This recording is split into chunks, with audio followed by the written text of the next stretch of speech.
Hello, everybody. It is Friday night, March the 1st, and it is time for another Heavy Metallurgy. I am one of your hosts, Alan. I hope everyone is having a good evening, has gotten through the week. Now, it's been some pretty wacky weather in lots of parts of the country, but hopefully everyone is weathering that okay.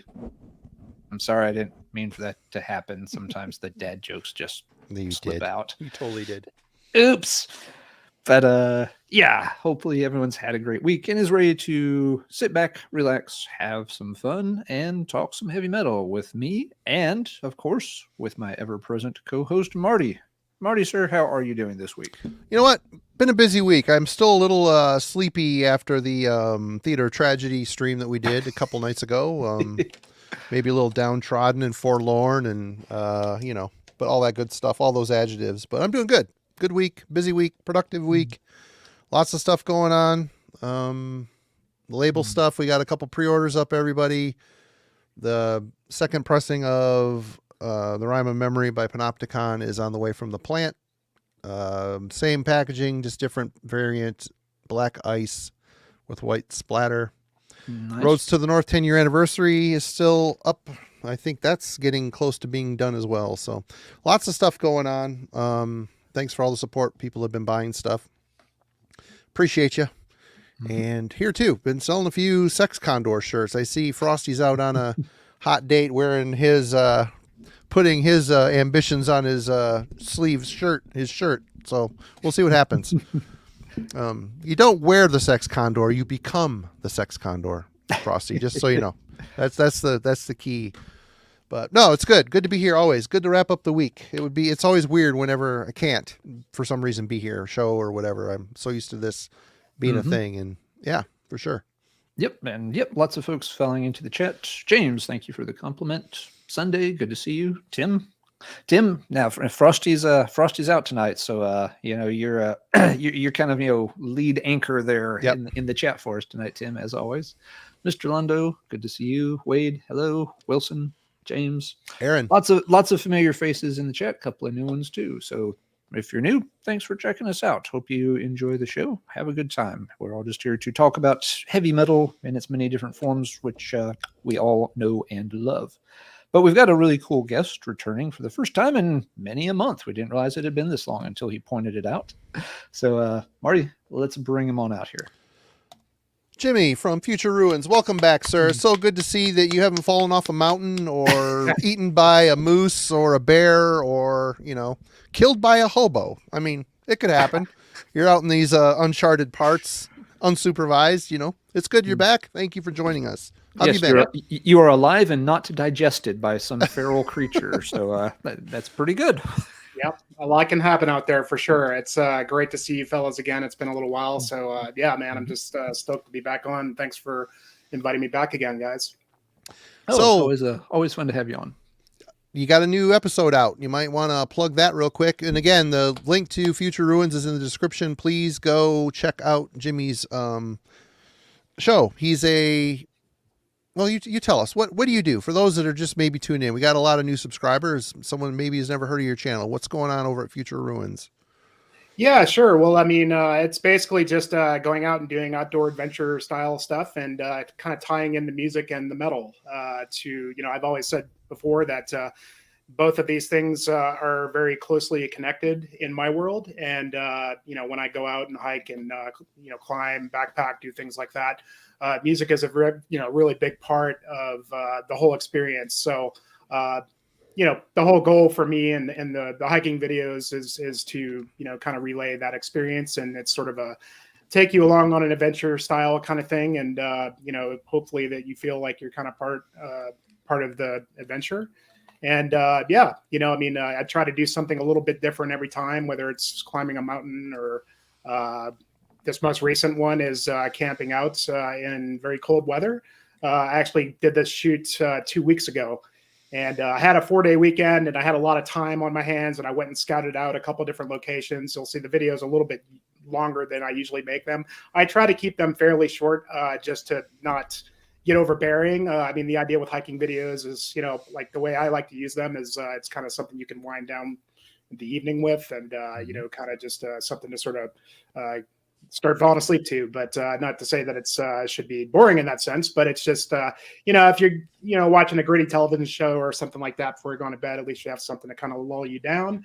And that's kind of the idea with the video. And so this one was really fun, just getting out and finding a place that I could sort of come up with an idea where I can be really comfortable in cold weather. It ended up getting about 15 degrees up in the hills up there. And it's kind of a unique location I found. There was no trails out there. I kind of just used my GPS and used some old Jeep roads that are closed off in the wintertime, and got out there and fashioned a new campsites, built fire pits, and it was a windy night. So I had to kind of be somewhat strategic about how I, set things up, and tried to stay warm and kind of enjoy the night and not be miserable. So it was an interesting experience, and there was a little bit of a supernatural tinge to the episode as well. I was going to say, the way your editing is getting better and better and better. You played up the way the music interacted with that creepiness going up on the tent. It seemed like almost like a nightmare type of thing. Yeah. It kind of gave me the heebie-jeebies a little bit. I'm like, knowing some of our conversations off screen about things in the woods that may creep me out a little bit. I'm thinking, oh no, here it is. Yeah. Sam Squanch.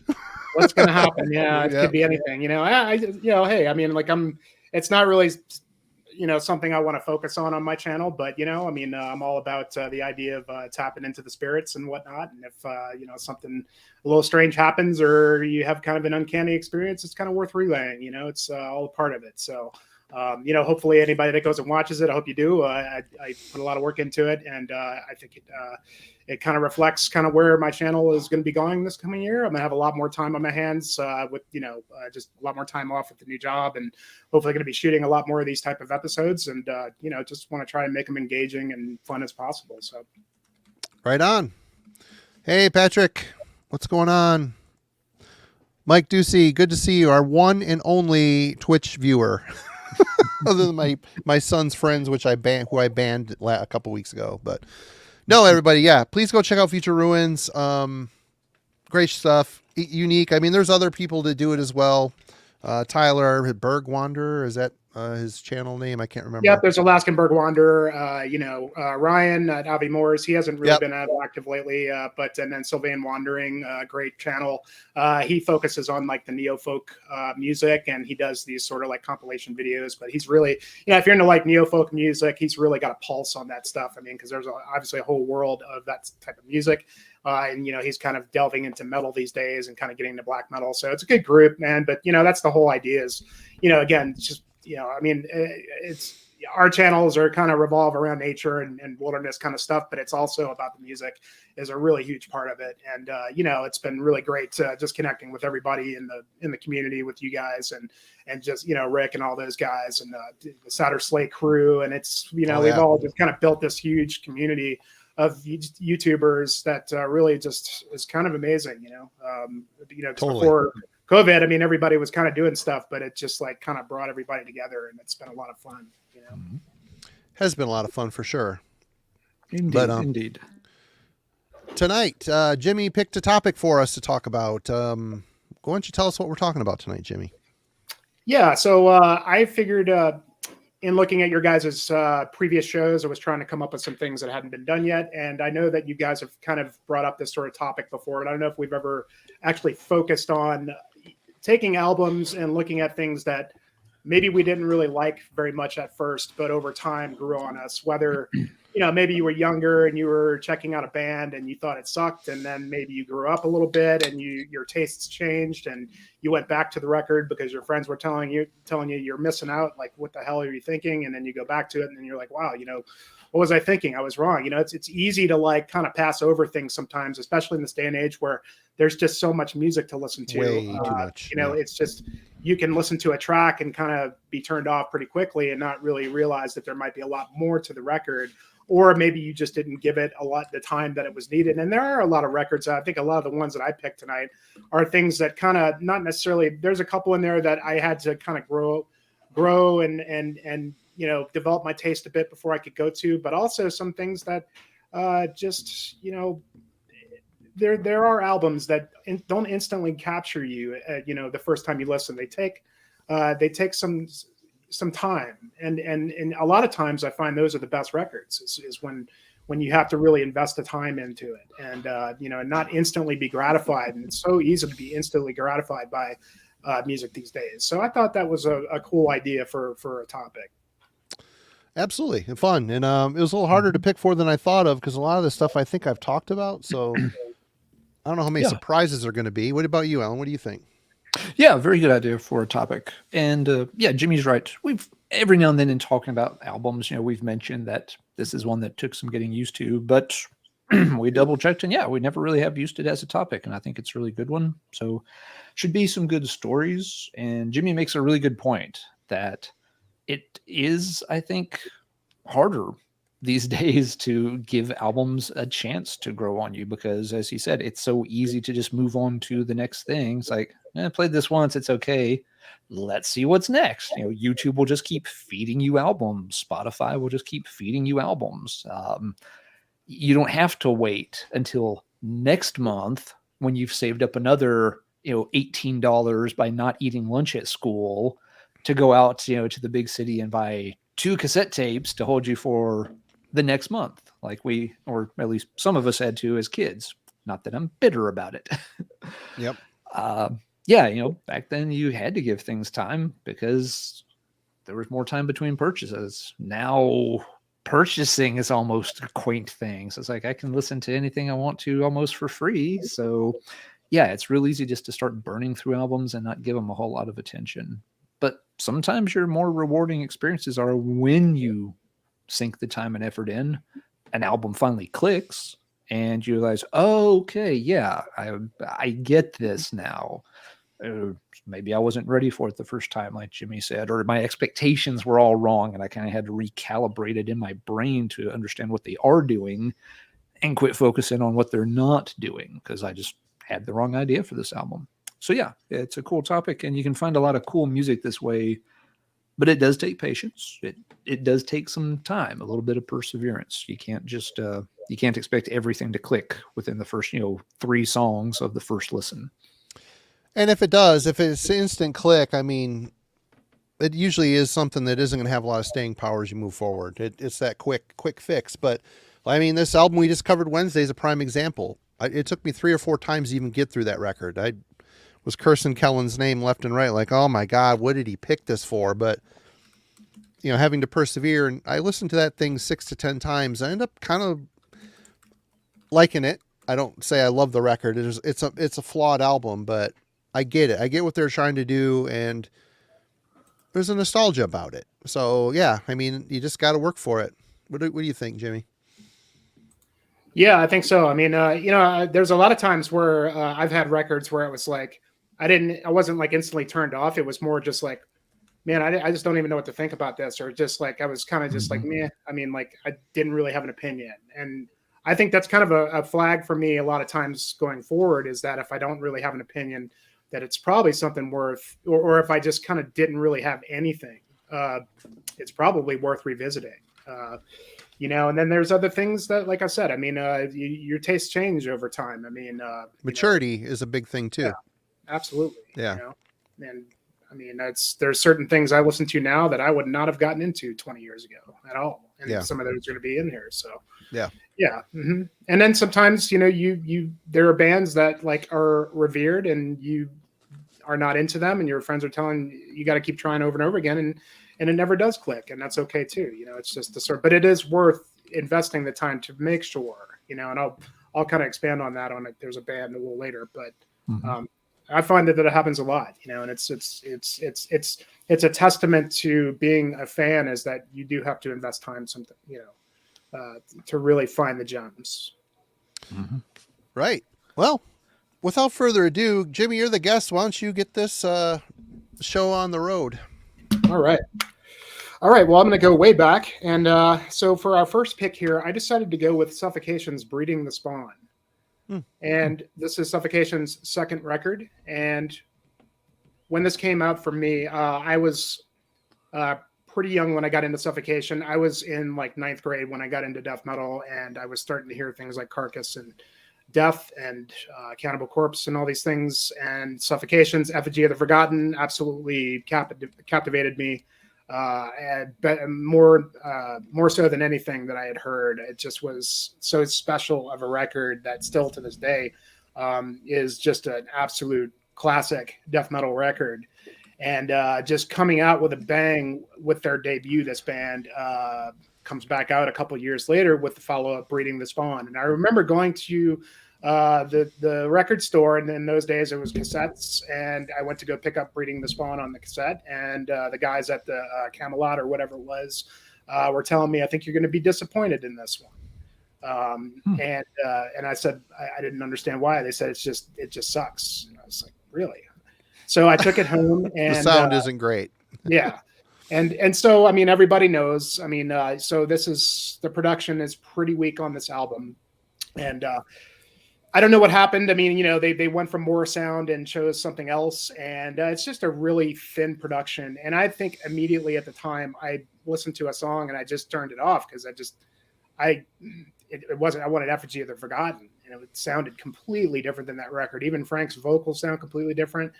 But over time, and I think maybe in more recent years, I really started to go back to this album and realize that it's a fucking really great record. It's a great Suffocation record.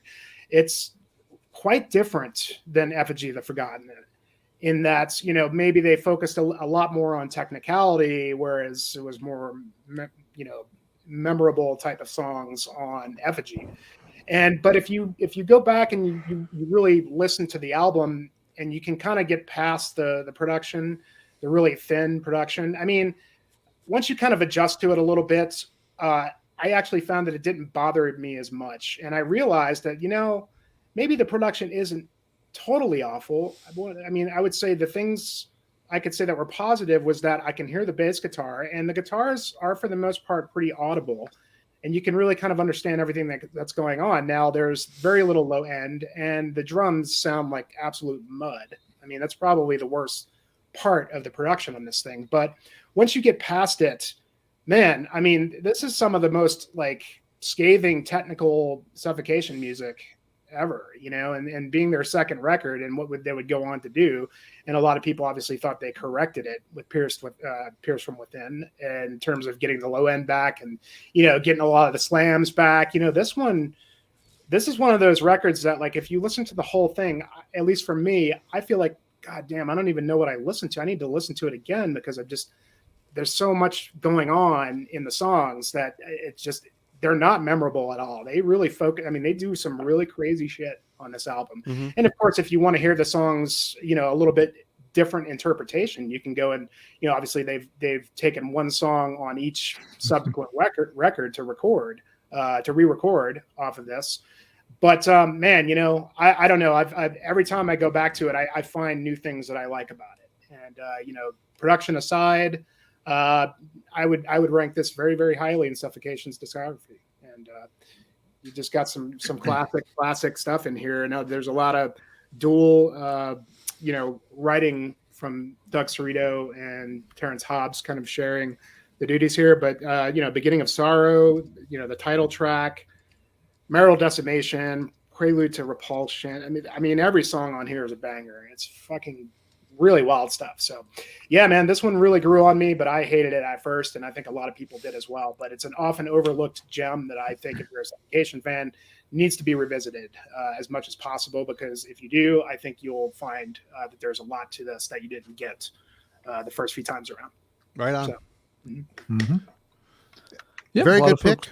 Yeah, a lot of folks in the chat kind of agreeing, and they're also agreeing that it's often the production on that one that's just the issue. And that was that phase where Monty at Roadrunner started trying to push some bands away from working with Scott Burns, that he was kind of like, we've done that a lot. Maybe we need to branch out a little bit more. But then, he later admitted that often didn't work out well, and kind of, let Suffocation go. I think, and the subsequent album, he told Suffocation, is like, I'll let you go wherever you want to go. I fucked up last time. You guys call the shot. Like, just send us back to Morrisound like we wanted. It's like, done.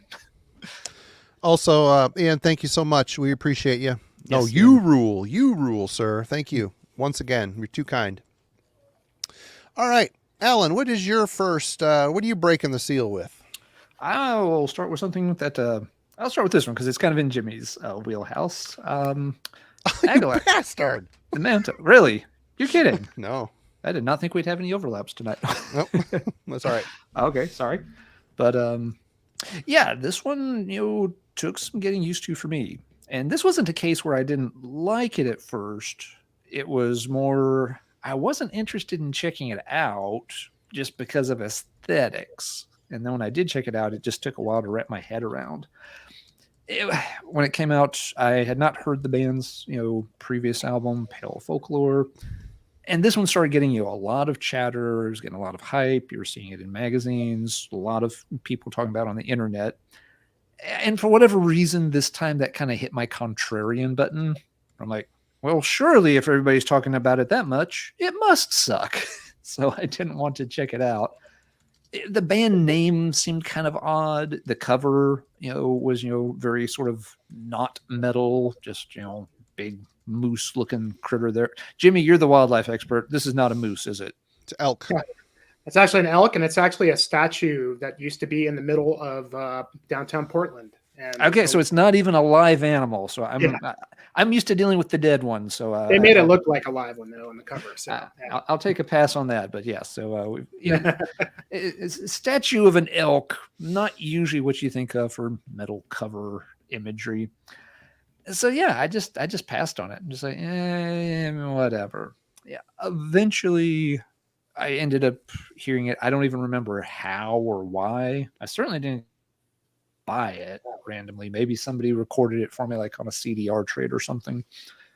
And yeah, first impressions were just like, okay, it doesn't suck, but it's definitely doing something different. But so it was one of those, almost like you said, Jimmy, where I didn't really have a strong opinion on it. I just knew that I didn't dislike it, but I wasn't sure what to do with it in my brain yet either. So I was like, okay, we'll play it a little bit more here and there.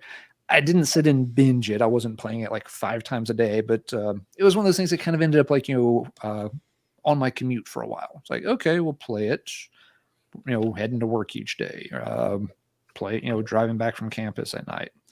And, gradually, it started to make more sense. And I kind of got the hang of the album, understood what they were doing, in terms of atmosphere. It's just like, okay, yeah, this actually is kind of unique and kind of cool. And ended up liking the album quite a bit. But it took, I probably worked at this one for several weeks minimum.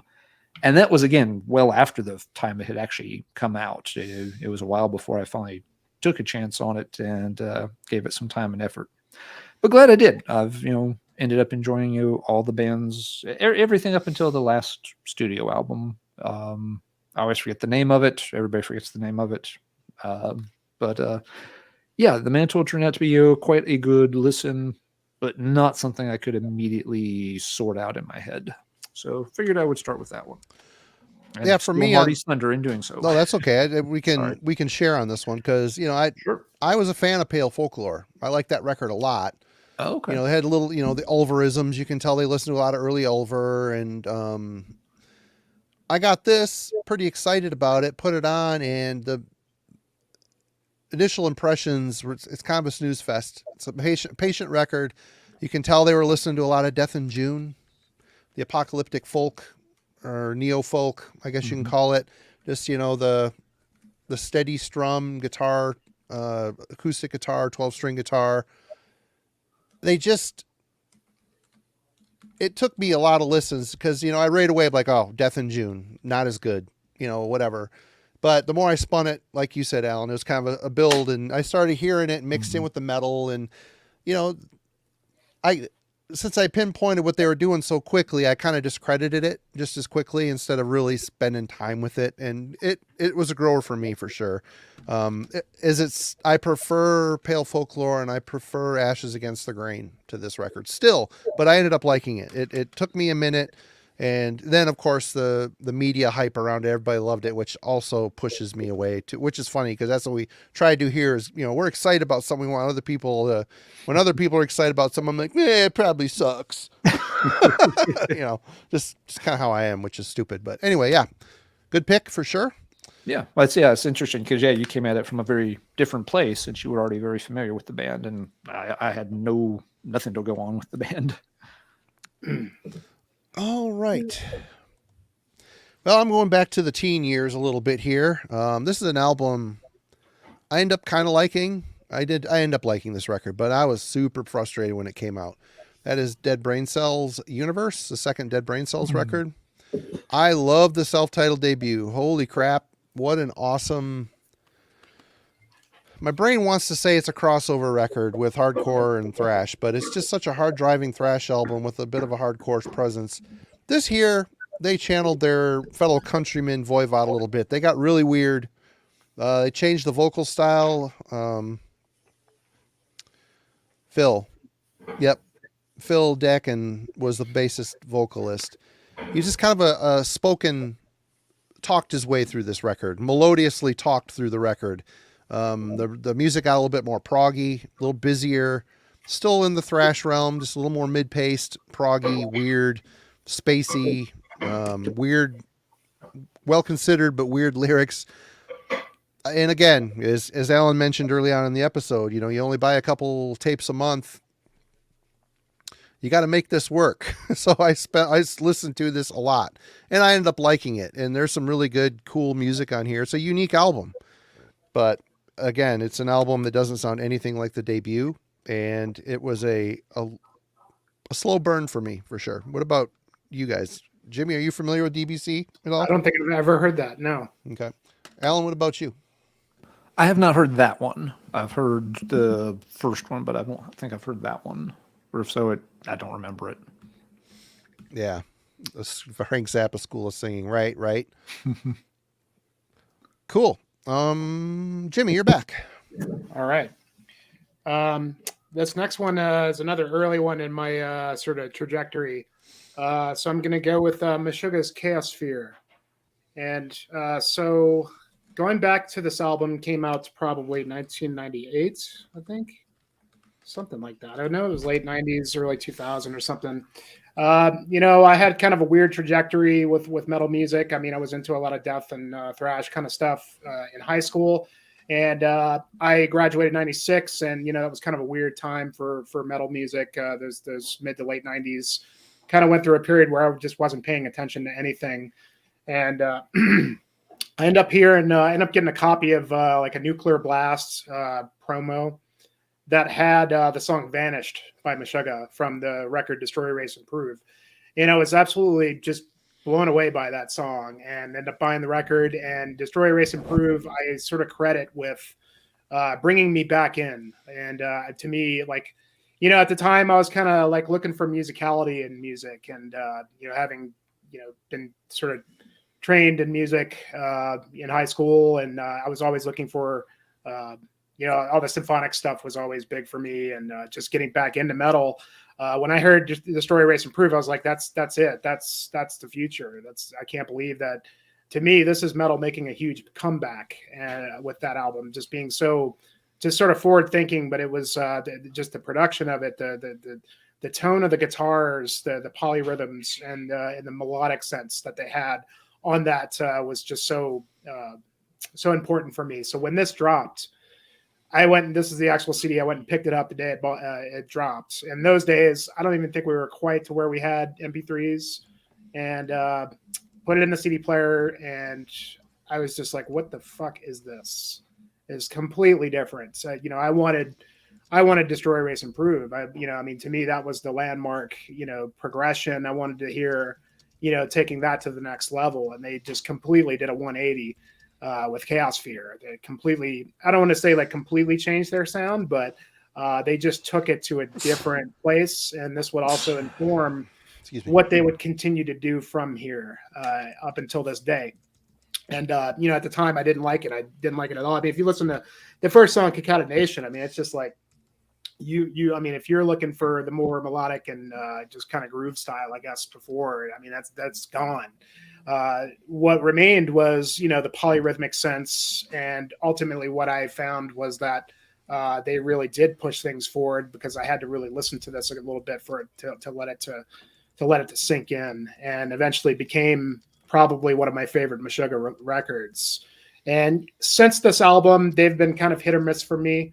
They kind of took this and went, in a similar direction, but taking it slower and more dissonant every time they went. But this still had a real technical, fast, like thrash sense to it, even though it was so chaotic. And but they really pushed the polyrhythms forward on this. And I mean, if you go back, if you're a Meshuggah fan, you go back and listen to they put out there was a B-sides record, Rare Tracks, I think it was, and there's a slowed down version of the first track, Concatenation, and it really like shows you how complex that song is, that they play it like 2 times as fast live. And I still, when I listen to that song, cannot wrap my head around how they developed those rhythms in that song. It's just, and it just comes right at the back. It just punches you so hard in the face, man. It's just so heavy. This album, and so many classic Meshuggah songs: New Millennium, Cyanide Christ, Neurotica, The Mouth Licking What You've Bled.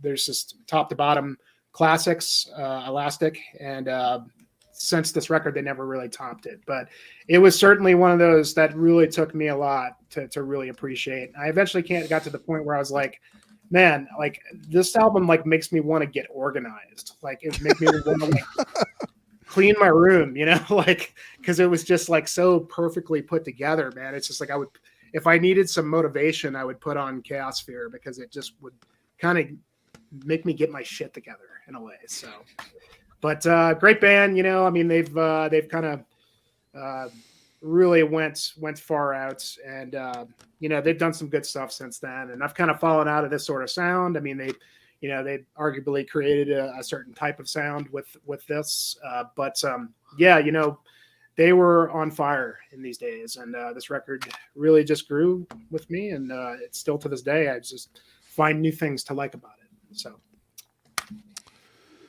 I struggle with Meshuggah. That record, I have it. I think I used to, and man, it's just the music is so complex. The polyrhythms, the technicality of it. It's just applaud it. I've always been impressed by the musicianship, but it's the style of music I can't latch onto. I tend to connect with emotion in music, not, it's like you're listening to a robot's thoughts, a malfunctioning robot's thoughts. And it's like, it's tough. They've always been tough for me.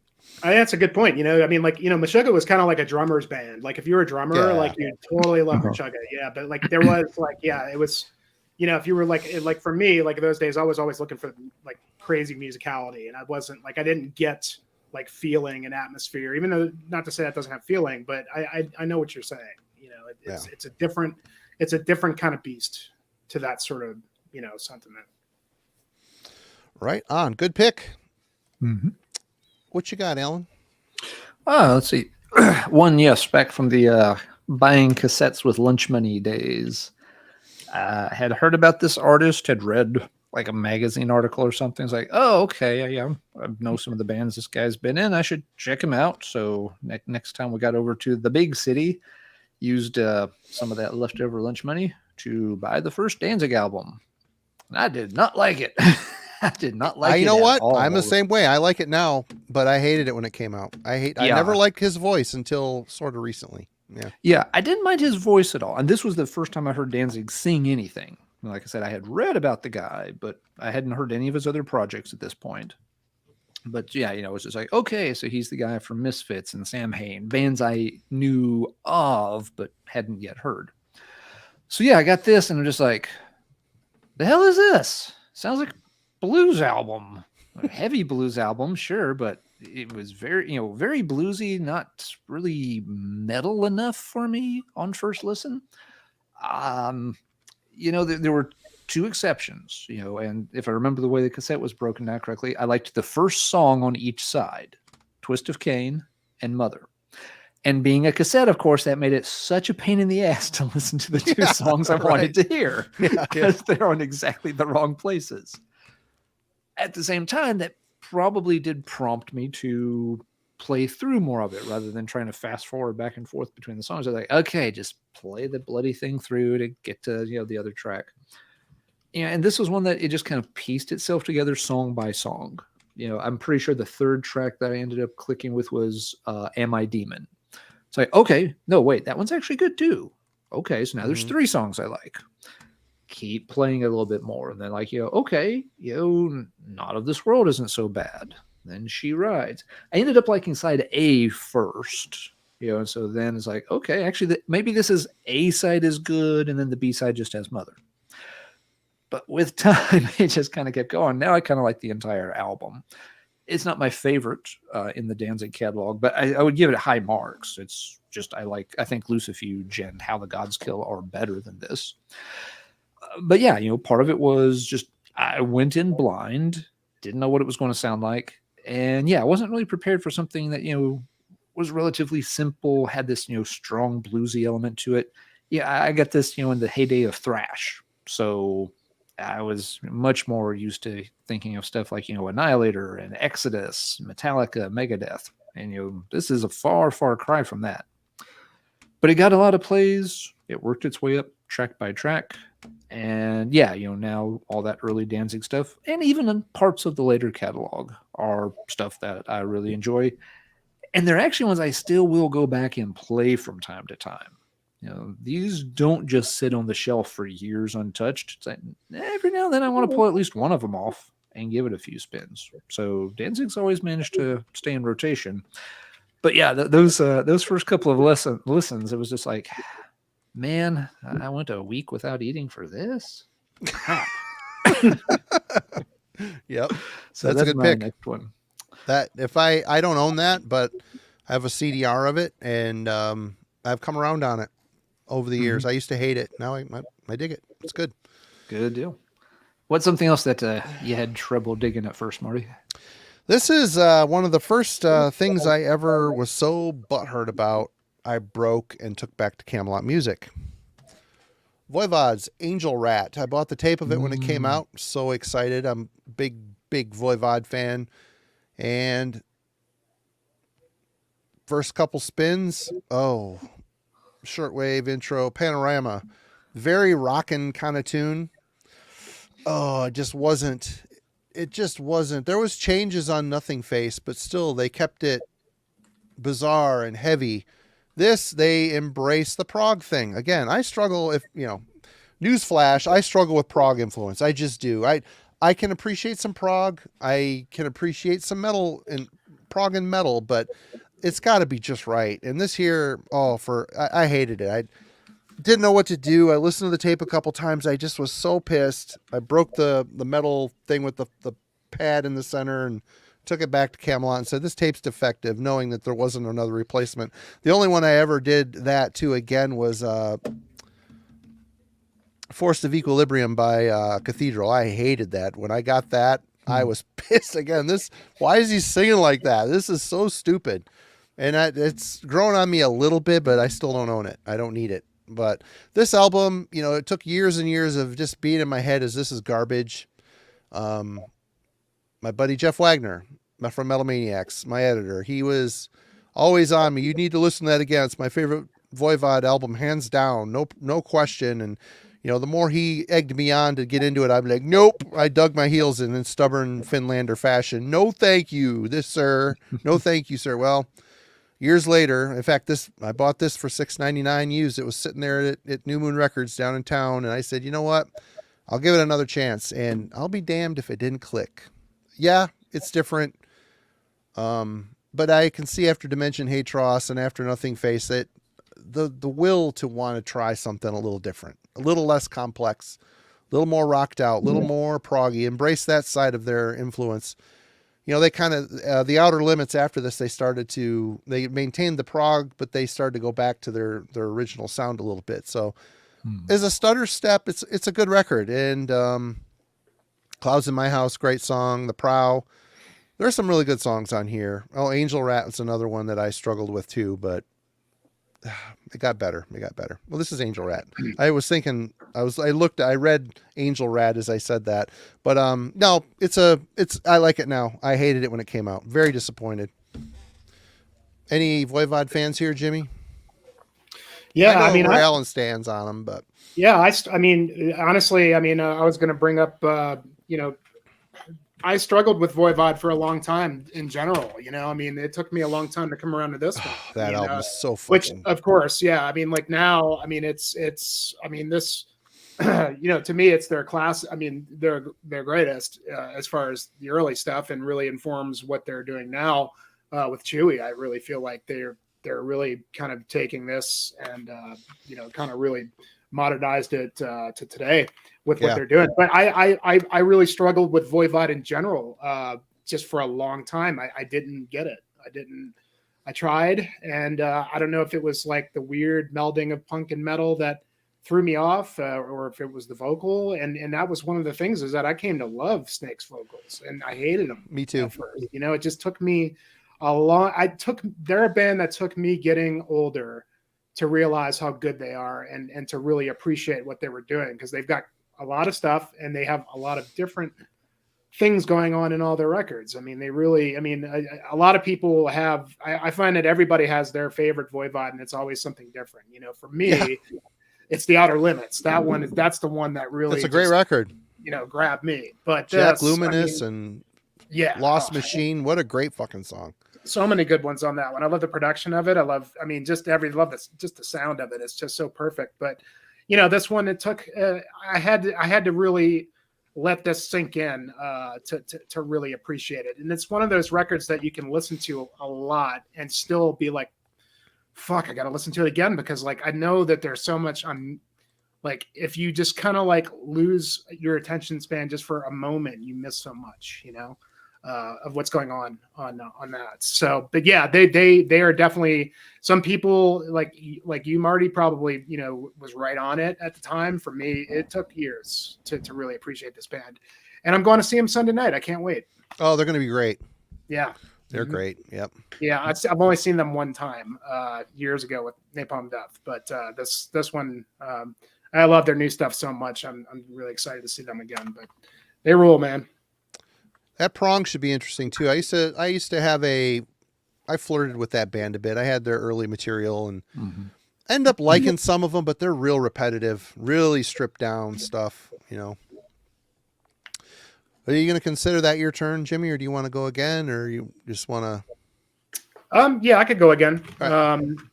So, and this one, I know this is a Marty favorite, but I picked Bathory's Blood on Ice. Oh. And this is another band that I struggle hard with for a long time. I didn't get it, I especially their Viking stuff. I didn't. I was like Blood, Fire, Death. Some of the early black metal stuff took me a little bit of getting older. As I came to appreciate black metal, I started to really get on those albums. But the Viking stuff, I struggle hard with. And this one, the first time I heard it, like really all their stuff. Hammerhearts. What's the next one? Twilight of the Gods. Twilight, and then this one, like I still struggle with Twilight, and well, his voice is so crappy on Twilight. He's trying to sing, and he really can't sing.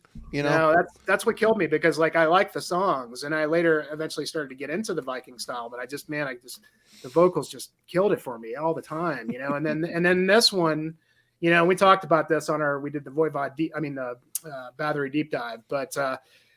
I don't know. This one is really what made me come around to the Viking stuff, because after some time and knowing how revered this record was, I found myself having to keep coming back to it, and eventually it clicked. And when it clicked hard. And I realized I don't know why I didn't like this from the first place, because the songs are already so good, and his vocals are a little bit better. They're better. Here.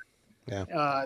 They're a lot better actually than on the previous two. Dude, the lake and the Wood Woman, the lake in particular, if that doesn't sell you on that record, then you might as well just I don't know, just give up on it, because those two are two of the best songs he ever did. The Lake and the Wood Woman are the two best songs he's ever did. Wood Woman, yeah. The One-Eyed Old Man I love. The Sword's great. The whole album is fucking awesome.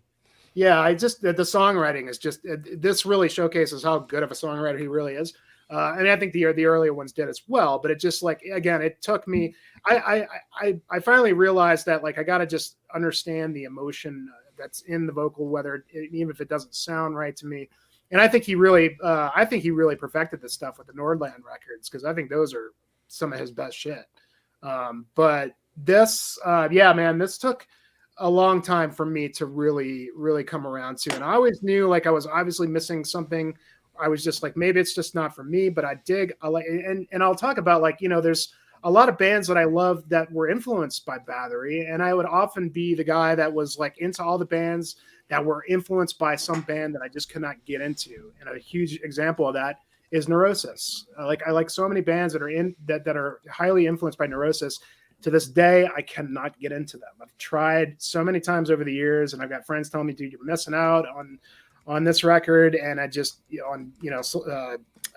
Times of Grace or whatever, and I go back to it every couple of years to see if something has changed, and it just hasn't. And I just resolve with myself that it's just not for me. And there's sometimes that's what happens is you spend a lot of time, you try to invest, and it doesn't click, Yep.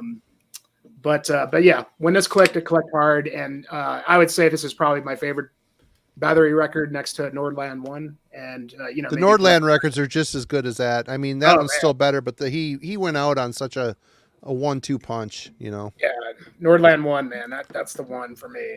But man, he did a lot of great stuff. And, it's amazing the trajectory that he had, just doing so many different, styles, and never really quite, I guess he kind of figured this stuff out, and then he died, so it's really unfortunate. Yep. But yeah. Mm-hmm. All right. Good one. Both of those were good picks. Alan. All right. Yeah, now this one I've mentioned relatively recently in this context, but it definitely fits the bill here tonight. Creators, Pleasure to Kill. Now, part of the issue with this is I'm way late to Creator in the first place.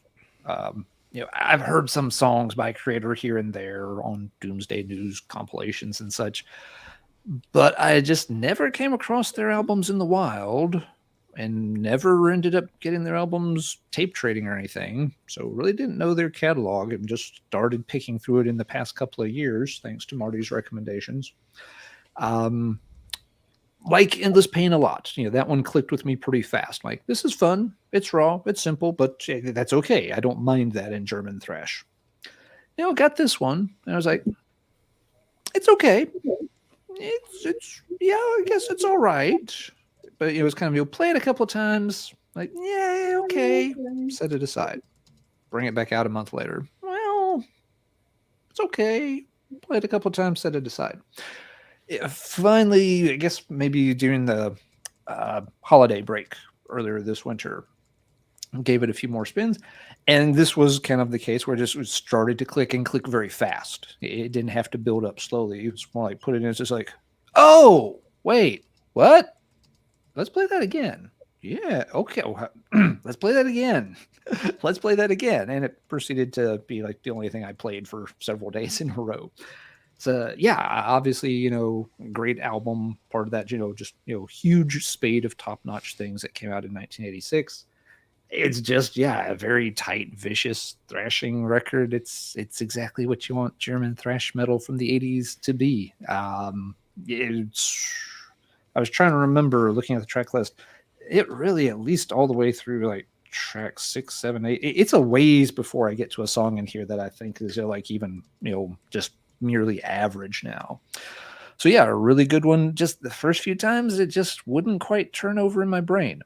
Maybe I wasn't quite in the mood for aggressive German thrash those first few times. I know that's a big thing with me. If I listen to something and I'm not quite in the mood for that style, it's not going to sink in quite right. And I'm guessing that's kind of what happened here, that I was listening to, like last year when I got this, was listening to like a lot more black metal, this, that, and the other, but I wasn't listening to a ton of, thrashy stuff.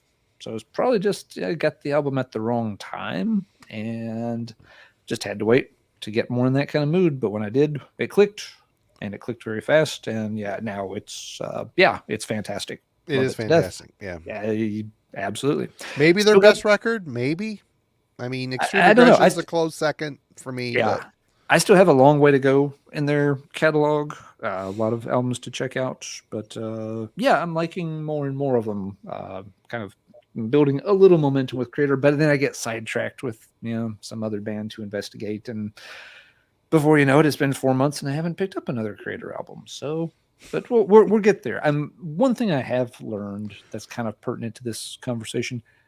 I've really been trying to make an attempt to get away from just binge buying a band's catalog and trying to digest it all at once, because I've noticed that for me that doesn't end very well.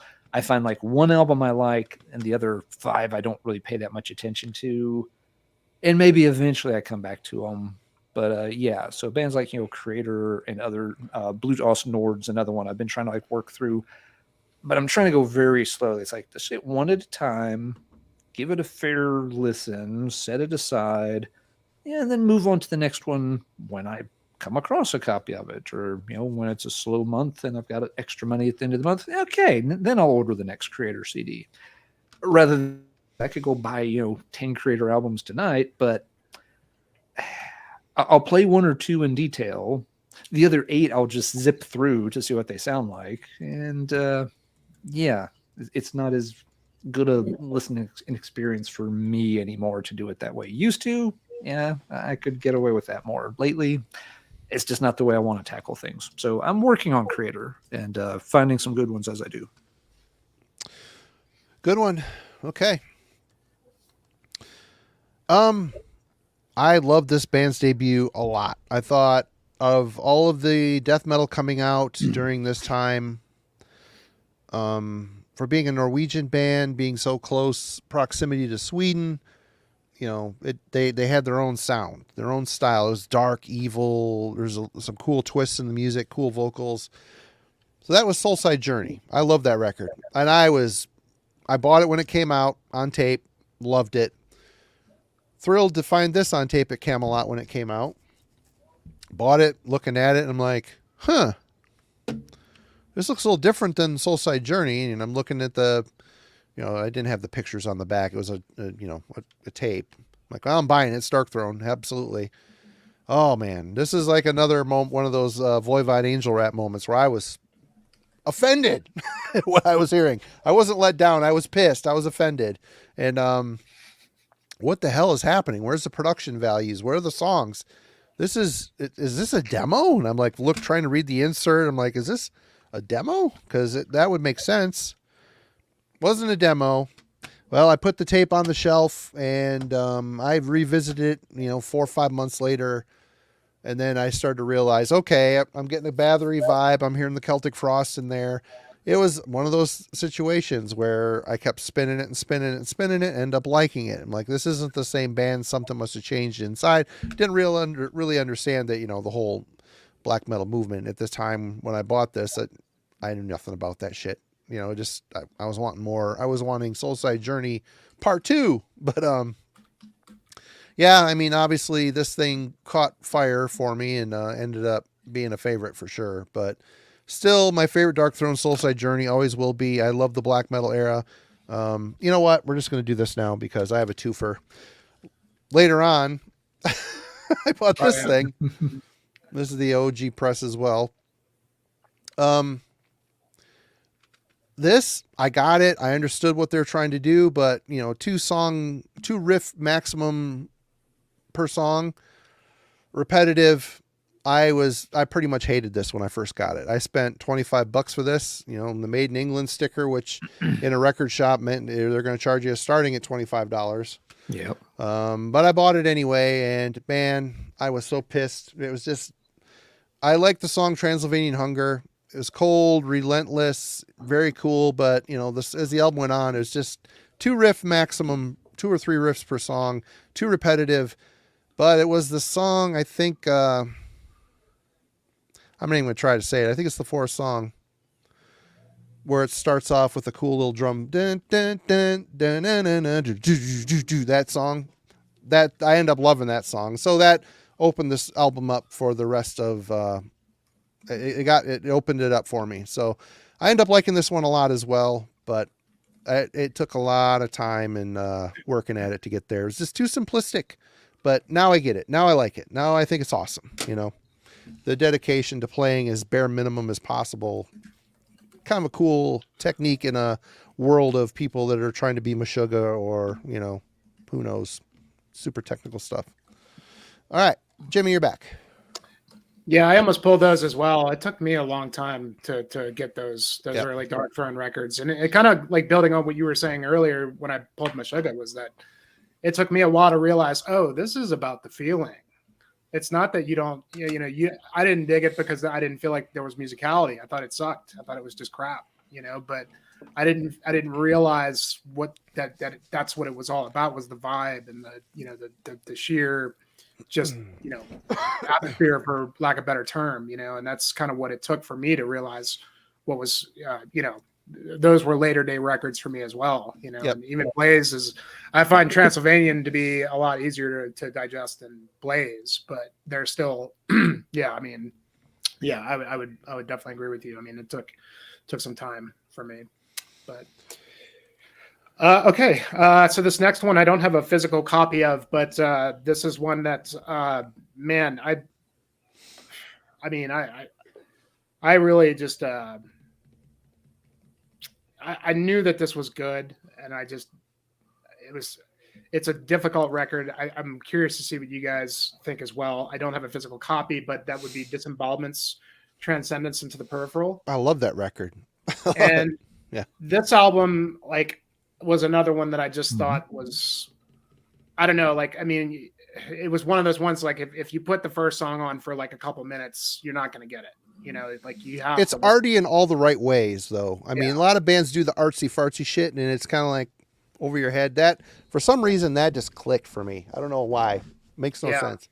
It didn't click for me. I mean, it kind of took me to get into, like, I wasn't really, I mean, it took me getting into Death Doom stuff, like, I eventually kind of grew, as I started to get into more, like, get out of the whole mindset of musicality and get into more feeling in music as I grew older. I started to appreciate, things like Evoke and Esoteric and, some of these Death Doom bands that kind of took this and ran with it. And especially Evoke, and that really kind of opened up kind of a world for me in terms of really getting into that style of stuff. And I felt that, any Death Doom band you hear today owes something to Disembowelment. And this, once I really gave the whole thing a listen, I was just like, God, I gotta take a breather after that, because that's an intense record. It's not for the faint of heart. It's very scary music in a way. It's it's hardly ever copied. I know Spectral Voice kind of did on their last album a little bit. They tried, but no one's really gotten it.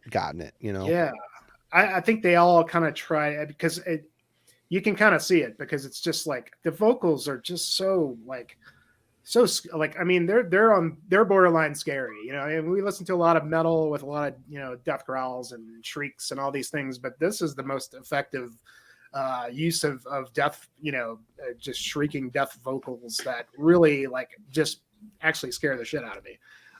But, like, it's so heavy, like this really down-tuned and just slow, dirgy stuff. But then there's like this element of beauty to it as well. Like when you get into Your Prophetic Throne of Ivory, I think it's called, there's just this really just wash of atmosphere that kind of rolls over like the really doom and gloom stuff. Even though it still has that really dark vibe, it really started a whole, I mean, I guess you could say Winter was one of those bands that kind of started to style well. They're more crust, though. They kind of came from the crust punk vibe, you know. But this would be what I would have gone for, because it really does have, that the feeling and the atmosphere that I would be looking for even today when it comes to Death Doom. And it took really getting into all that stuff to really go back to this album. And you have to, like, it's one of those ones that you do have to devote the time to it. You don't just put it on in the background. You're not going to be putting it on at Thanksgiving dinner or anything like that. I mean, this is one that you not going to let my wife really listen to this one, but it's one you want to, like, put the earphones on and just kind of drown into it. And man, it was, I guess this is a one and done album as well. I don't think they ever released. They had an EP, a 3-song EP called Dusk. Right. Yeah. Mm-hmm. Yeah. And then I think they did the Inverloch thing, which I'm still not too familiar with, but I mean, any Death Doom, every single band today owes something to Disembowelment. Maybe has not quite reached the intensity, I feel. I think Spectral Voice is kind of getting there with their new one. It's pretty killer, dark stuff. That's getting on as borderline scary as this stuff. But yeah. I got to say that disembowelment, the thing that's so cool about that is how the suffocating and heavy the guitar tone is, but the way they write the riffs, they let them the decay, and there's a lot of space, and then a really creepy melody line comes in, and the atmosphere, the reverb, the shit swirling around the background kind of becomes another instrument. It's so, I don't know if that was intentional or a happy accident or what. I have no idea, but it was some really cool stuff. And then, there was some of those guys in that band were doing Trial of the Bow. It was more of a world music type of experimental project. So, I mean, there are elements of that on that Transcendence into the Peripheral. There was some, lilting, uplifting type of stuff on there as well. I don't know. What a great record. Wow. Yeah, they really tapped into something really, special there, that I wonder what Death Doom would have started without disembowelment, Oh, God. Here's an Alan Caliber dad joke here. Nice, Rockies. Nice. That's good. That's good stuff. I like it. Good pick, Jimmy. That's a great record. I haven't listened to that in a while. That may have to enter the album club one of these days. I need to get a copy of it. I can't find it. I think you can get. they just pressed it on vinyl again, but it's like a double LP. I'd rather just have a CD copy of it. But the Relapse a while ago did like a big collection CD thing. There's like 3 CDs in it with everything they ever did. That'd be a good one to find for sure. Yeah. Mm-hmm. All right, Alan. Yep. Yeah, good pick, Jimmy. That's one I did like from the very first listen, oddly enough. And it was another, I didn't buy it. I didn't request it. Somebody added it into a huge tape trade I was doing. They just used it to fill out, side B of a 90-minute tape. I don't think I'd even heard of the band. So it's just like, yeah, what's this? It wasn't unusual for people to add random things in tape trades. I'm like, I don't know, we'll play it and listen to it. This is like, oh, that's cool. Yeah. But yeah, it took me a long time to find out much about the band. All right. Next one for me. Yeah, this band and I got off on the wrong foot. so very wrong. Johnny Touch. What you got against Johnny Touch? I call that, there's a new genre brewing. It's called TJ metal. Johnny Touch leads the pack in TJ metal. Anyway. A question for another night then, perhaps. Cheers, TJ. I love you, brother. Yeah, I was saying hi to TJ in the chat just a minute ago. But no, a band, now it wasn't this particular release that got me in trouble, but next band I'm going to discuss is Deathspell Omega. Because, yeah, this one... That one in particular, yeah, that's a good one. This wasn't the album that got me in trouble. This is the Kinos EP. But this band started getting a lot of chatter online and I will butcher some of the titles a little bit. Their albums have ridiculously long titles, of course. But the C Monumentum album requires Circumspice, I think. That one came out. Kind of blew up quite a bit. A lot of people were hailing it as the best thing to happen to black metal in a long time. And it's like, okay, that could be interesting, but I didn't rush out to pick it up. I think, if I remember right, that came out in 2004. I had just moved. I had just spent a lot of money moving and buying part of a new wave of British heavy metal vinyl collection from somebody who was selling out. So, yeah, wasn't spending a lot of time looking for new black metal. So I was like, okay, I'll check them out eventually. And I did. But when I went to get a CD, the store didn't have C Monumentum, but they had another one. So I was like, okay, I'll just get that one instead. It was the follow-up album. So it would have been more like around 2007 when the album title starts with Fey and it ends with Ignum Eternum. There's some words in the middle. The next album, I got that album. And to say I hated that album is a vast understatement. I remember ranting on forums and stuff, literally saying this is not even music. This is just noise. Could not stand it. Played it a few times. after like the third listen, I'm just like, I physically don't enjoy listening to this. So I cast it aside and paid the band no more heed. I'm like, this is what the fuck people are listening to? God almighty.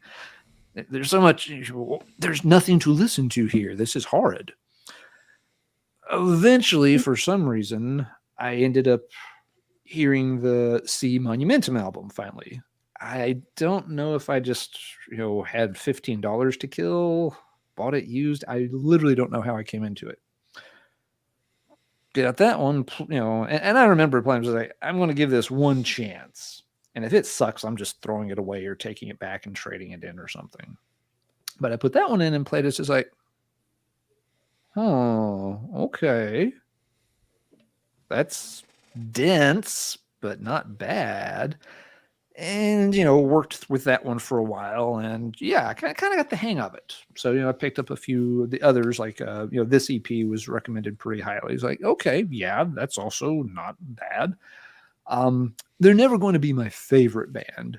It's not something I reach for very often. You really have to be in the mood where I want to sit down and focus a lot on an album in this style to listen to Deathspell. But yeah, there are a few things in the catalog there that I can appreciate at this point. It was very much a case that I was starting with the wrong album. I did years later go back and listen to Fey Ignum Eternum again, and it made a little more sense. I still have a real hard time digesting that particular one. I'm just like, no, I think I like the others better. Some of the later stuff, the Drought EP. There's the one after that, Paracletus or something's the name. That always struck me as a jazz black metal album. It's so out there. Little bit. I didn't mind that one too much. Again, I like it. I like it. Yeah, I never. Now, to be fair, I never reach for it. I bet I haven't played the album in 10 years, but I don't mind it. It was just that one album that I couldn't quite get the hang of. But once I got into the others with some time and some patience, giving them, a chance on their own, so it's like, okay, this album's not for me. But some of these others are, they're all right. Just not an everyday kind of listen. This is not something I'm going to listen to on the commute to work back and forth. It's like, nah, if I listen to that, I'm going to wrap the car around a phone pole or, run over a bunny or something's going to happen because I have to pay way too much attention to this while I'm trying to pay attention to the road. Yeah. So, Deathspell, Omega, I got there with them. But, definitely wasn't an easy go at first. Their transition was a thing, though. Their earlier stuff was kind of more traditional styled, raw black metal. Mm-hmm. And then you get to this thing. This is the Crushing the Holy Trinity 3 CD comp that put out on Northern Heritage. There's one long exclusive track Deathspell Omega does on here called Diabolus Absconditus. And it is... it was one of the first times I heard it. Blue Dust Nord does this too, where they're playing a chord and they bend the strings. It gives you like a Funhouse type of vibe when you're listening to it. That song is full of this stuff, and the way the vocals are twisted in with it, it's just so that track there made me realize that this band was kind of changing into something kind of special. Obviously, they struggle with other things, who they have singing for them. But I've followed them hit or miss, and their music is always complex and really, really cool. But good pick. Good pick. I get it. That's one you have to work for there for sure. Yeah, and it's not you're not going to put that in and just insta get it. Yeah, no, it's like, oh, air guitar, here I come. No, yeah. Wild Stallions. But, get the lighter out, man. It's time for track 3 after 46 minutes. Yeah. Right. All right. Both of these CDs. Well, no, the one did. The one spent time in the garbage can, but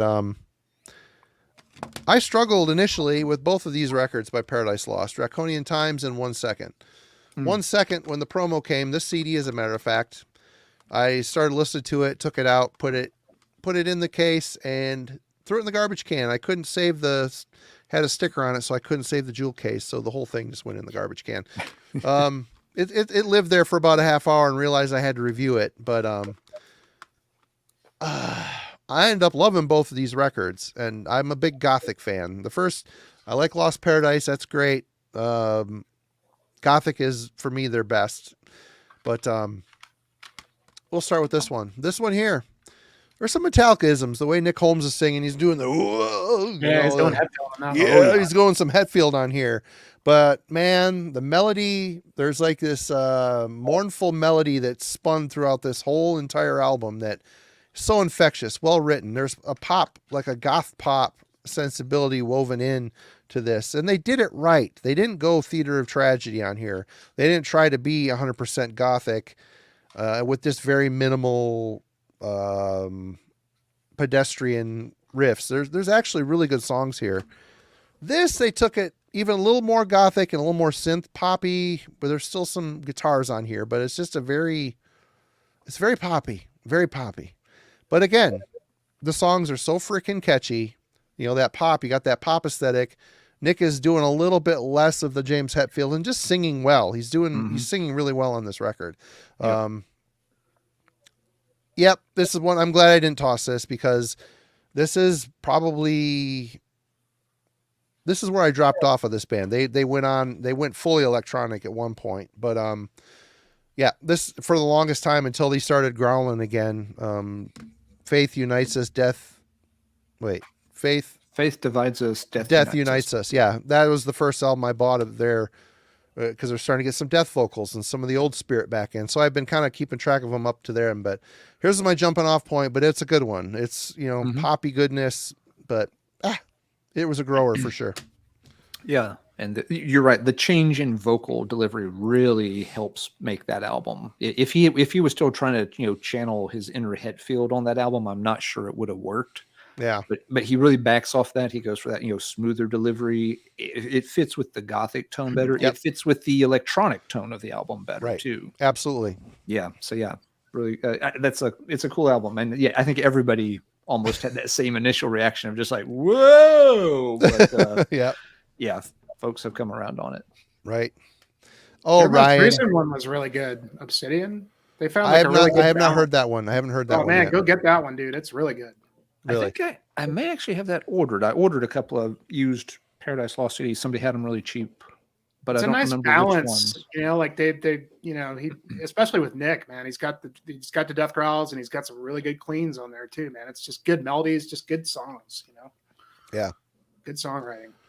And hey, over 100 people. Good to see you all in the chat. Thanks for joining us on Friday and every Friday. We really appreciate all of you. If you're a new subscriber, hey, welcome. We do this every week. Keep checking us out. Lots of fun. Ian, thanks for joining us. Go get you some rest, man. Get ready for work. Absolutely. Yeah, it's late where he lives. It's late. They're 6 hours ahead of us. Yeah, he's up very late. Yep. But we appreciate him hanging out with us for a while there. Hell yeah. Cheers, everyone. Yep.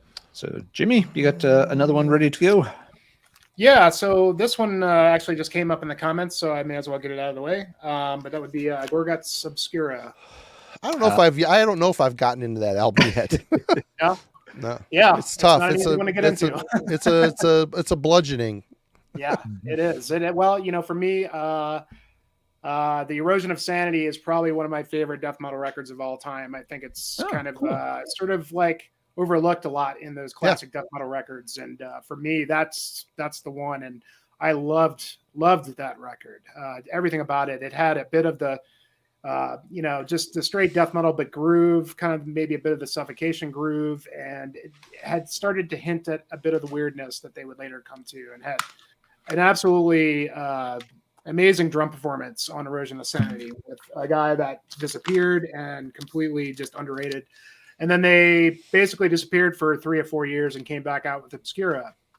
And I remember when this came out, and I was just like, what the fuck is this? I mean, this is just nothing. I mean, there was Luke LeMay, and he's kind of unmistakable when it comes to his vocals, but I was just like, man, it was kind of similar with what I talked about earlier with Meshuggah. I was like, this is fucking, way further than I want to even think about. I mean, I wanted more Erosion of Sanity. I wanted I wanted them to kind of expand on that and be death metal. But so at first I thought it was like, okay, it's kind of cool, but it just I got into a song or two and then I couldn't really go much further.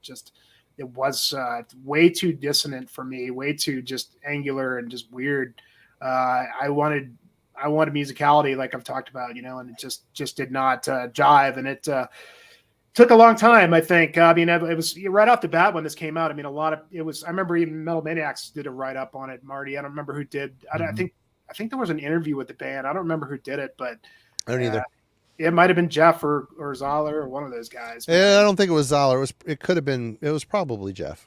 It's probably Jeff. Yeah, and he was, whoever it was, just praising the record. And just, I saw them play the parts of that record like 3 times during that era, and man, it was amazing live. It was it's hard to warm up to. Anyway, go ahead. It is. Yeah. It took years before I really appreciated it. I think once they went from here to what was the next one? From Wisdom to Hate, which I think they kind of took the sound and made it a little bit more accessible than what was on here. Like they kind of like they brought back a little bit more the death metal. I mean, it's death metal, but it's just I had to really come back to it quite a bit. And over the years, as I've listened to it, every time I listen to it, I like it a little bit more as I go along. It's a difficult record to get through from top to bottom. It's long and it is very fucking out there. I mean, like right off the bat, the first 3 tracks are pretty amazing.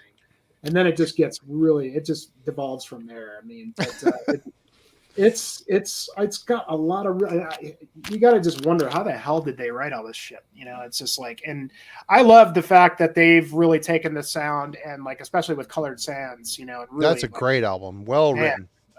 Yeah. I mean, they took, I mean, this is the Gorgot sound now is the Obscura. It's no longer, the new, the Roadrunner death metal band. It's the, crazy, elevated soul, spirit record band, but I don't know, man.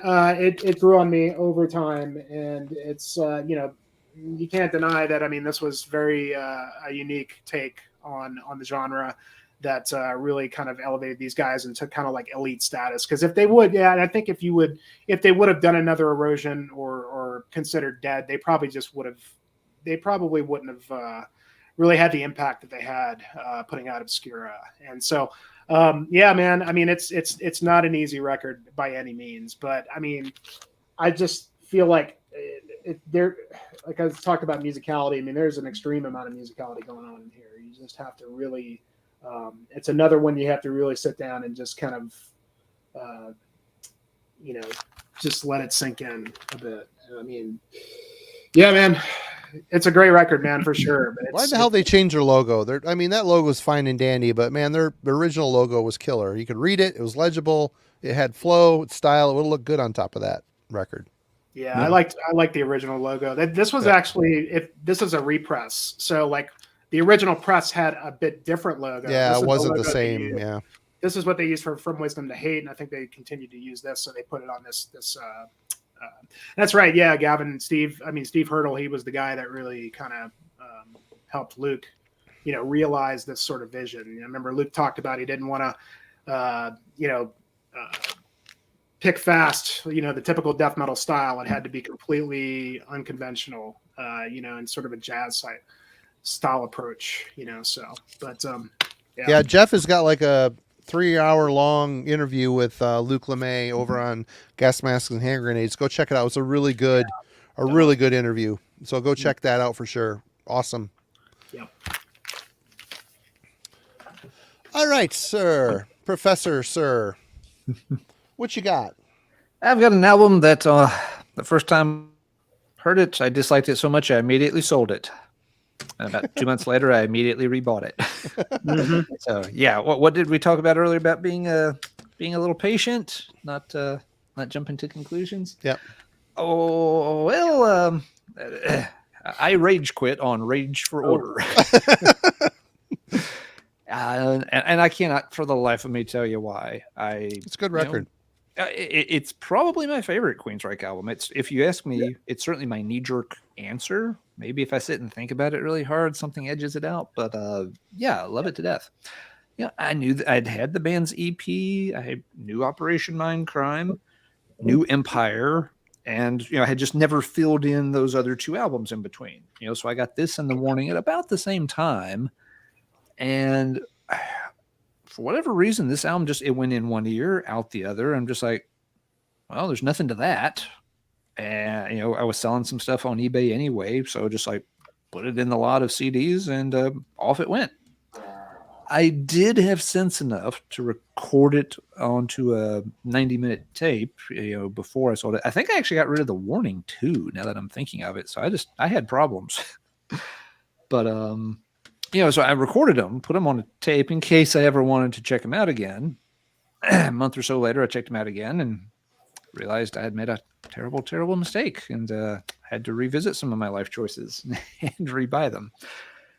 I really, to this day, don't know why it didn't click, because it's a fantastic album. Again, I already knew and liked Mindcrime, and this, kind of shows where they were heading as you go towards Mindcrime. So it's not like I had only heard the first 2 and then got this one. I could see where that could have been a little bit of a tougher sell for people at the time. The Warning, the EP are great. They're a bit more straightforward in a traditional metal vein. But yeah, then you get to, this one. I mean, just, the band photos alone, I can imagine, were a huge turnoff to a lot of people at first, just not getting what they were doing, with this particular sort of, Japanese key style of wardrobe and makeup and stuff. I can't use that excuse. I wish I could, but no, I don't get to play that card because I was getting this long after the fact. Regardless, now, yeah, fantastic album. And again, it clicked very quickly after I'd already sold it. So yeah, it wasn't one that, had to slowly creep back in, years later. It literally was like, bought it in, May, sold it in June, rebought it in July or something like that. Right. Just hey, we all make mistakes. But this one, it apparently needed it needed this much extra time to grow on me. And for whatever reason, that summer I was just in such a rush or dealing with so many other things that I just didn't give it that extra time. So my bad. Sorry. Excellent album, probably their best. I can't fault anybody if they pick Mindcrime over this. I get that. This one's just, such a cool album and so well put together. I really wouldn't fault anybody for picking the Warning either, though. As much as I love the Warning, I think it maybe is a step below these 2.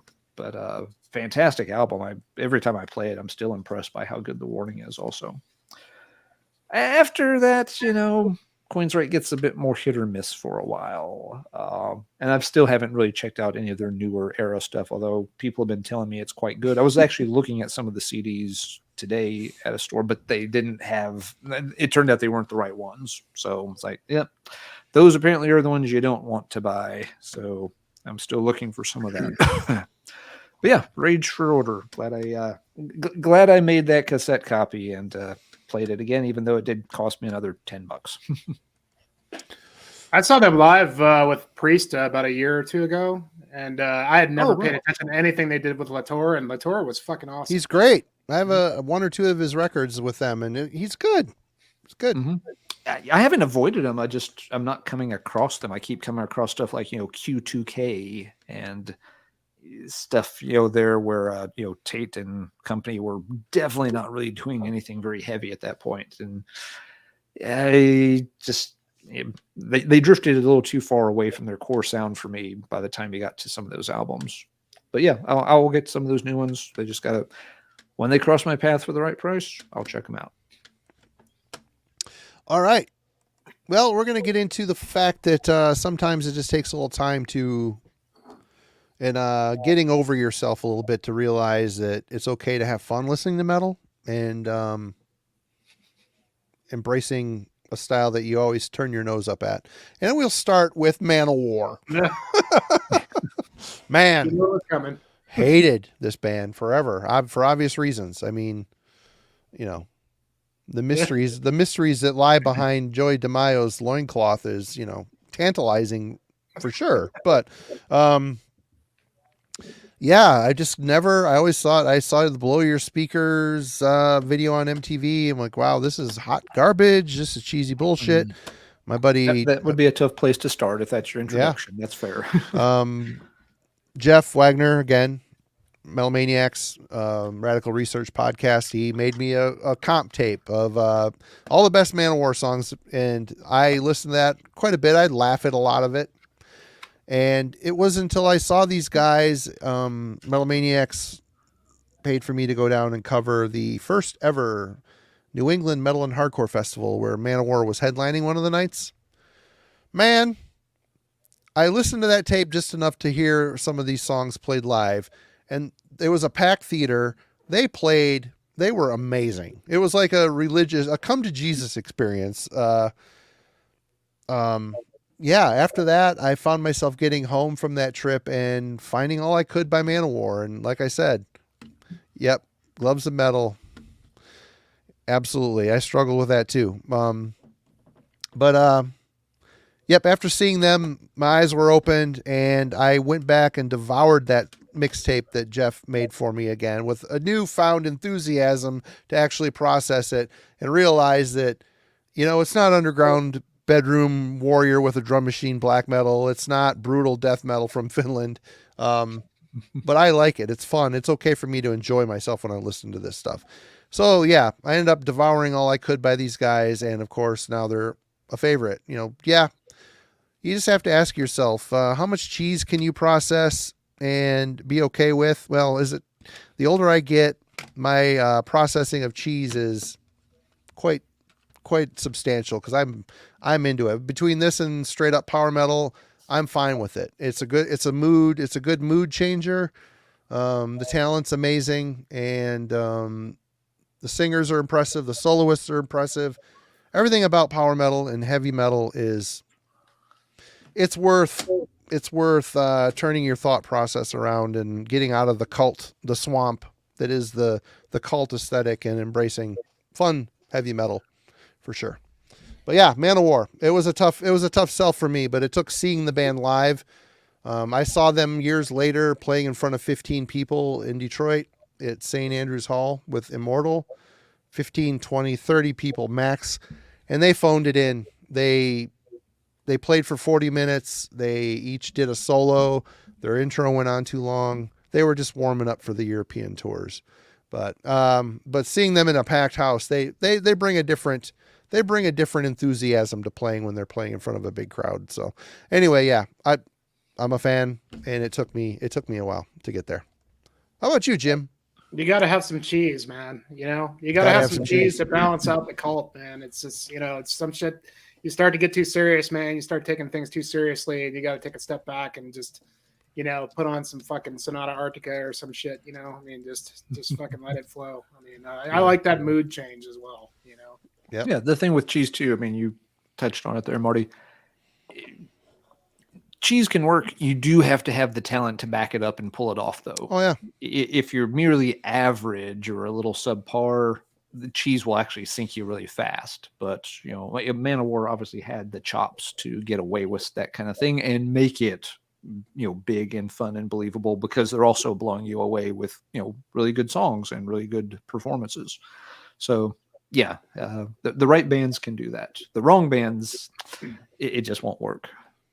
Nope. Yeah, you gotta have the chops, man. It's just like that Twilight Force or the that's oh my god, the calypso part in that. So one the I can't remember the name of the song, but man, but now it's like my kid listen. I bought it for him for Christmas on vinyl. He got a record player, and I've heard that album so many and I love it. It's like Emperor. If Emperor was a symphonic power metal band, it's that album. Oh, it's so good, man. The only problem with it is, like, if you listen to it, the songs are stuck in your head forever. Well, that's the whole thing, man. That's what it's supposed to do, Yeah. A lot of this brutal shit goes in one ear and out the other. There's so much dissonance, it doesn't process, But I like waking up in the morning, I'm hearing Twilight Force in my head. Yeah. Because it won't leave. It won't fucking leave. Yeah. It's good, though. That's good shit, man. For sure. All right. You're up, Jimmy. All right. Well, so I would say that I'm a massive Enslaved fan, and that I struggle with that record. I still do. Yeah, I would I would put I would measure my Enslaved fandom up there with Marty's Halloween fandom. That's how massive Oh yeah. an Enslaved fan I am. I am of the mind that Enslaved has never put out a bad record.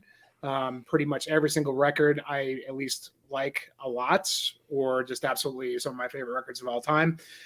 Yet this one is one I've always struggled with big time for many years, as I've been following their trajectory and always loving everything they're putting out, and always being like, what is it about Monumension that I'm just not getting at all? And I know that It's a metal. I'll tell you why. Because I have struggled with it too. It's a metal band trying to do prog and not knowing they're not a prog band doing metal. It's different. It's different. It's like these metal musicians. I don't want to talk down metal musicians. They always get the gist of what a style they're trying to assimilate is, but they don't. There's a lack of authenticity to it. Enslaved finally got there. They did. But that album to me sounds like, oh, we're going to be prog now. Listen to this prog album. It's very forced to me. Anyway, go ahead. Well, I mean, I would say that, like, I would say Enslaved always had an element of prog, even like in their early stuff. I mean, if you can go back to Viking Lyra Velde, there's an element of prog on that record. It's very subtle. It's not overbearing. I don't think that they ever really had the prog element to be very overbearing in their albums. But this one, yeah, and I think I felt that way as well. Like, I just thought that this was like, it's just too arty or whatever. But look how progressive we are. Woo! Yeah, but I don't know, like I came to find that, man, like, it is progressive, but man, then I started to find that, God damn, this is like, it's obviously Enslaved at their most psychedelia infused madness. They really went weird on this one, as well as progressive, but goddamn, I mean, there is some really heavy, like crazy stuff on here, like the Cromlech Gate. And I don't know, man. I didn't like it for the longest time, but I eventually warmed up to it after I just tried to force myself. I think I was listening to Wagner actually again on Radical Research one time. They were talking about this, and I was like, why is it that I don't? And I've got friends that love this one, and I'm like, why is it I don't get that? I love this band so much. Why is it I don't get this one? Even like Mardrum was kind of weird, but like, I don't know. I there was something about Roy Kronheim's contributions to the band, even though he only did 3 records. And, Bloodheim, the first one he was on, that's their punk rock record. That's, just fucking total, just fierce Enslaved stuff. And then they went this route, and it's like, I think they really tried to experiment. They've always been a band that's about experimentation. And I think that they really took it as far as they could. I like, even modern day Enslaved to me, even though it is progressive, like, it doesn't feel like they're trying to force the progressive influences. Like, it kind of just comes out in the way that Ivar writes the music. This one, you can definitely tell when you listen to it that there is a forced element there. So I wouldn't, I agree with you there, Marty. But I think if you give this one time, I don't know. This one eventually really sunk in for me. And even though it's funny, because like my favorite track is Floating Diversity, which is like total Floyd worship. I mean, they just so blatantly did Roger Waters on that song. But it just fucking works. I don't know. I love it. And aforementioned the Cromlech Gate. I mean, that's one of the craziest songs I feel like they've ever written. And this really record just kind of goes all over the place, and it maybe shouldn't have worked. I don't know, but at some point it clicked for me, and it's still not my favorite, but I love it. It's a killer record. Below the Lights I like better. And Eld is my favorite Enslaved album. Isa is a close second. Below the Lights is maybe third. I like Frost right in there too, probably number 4.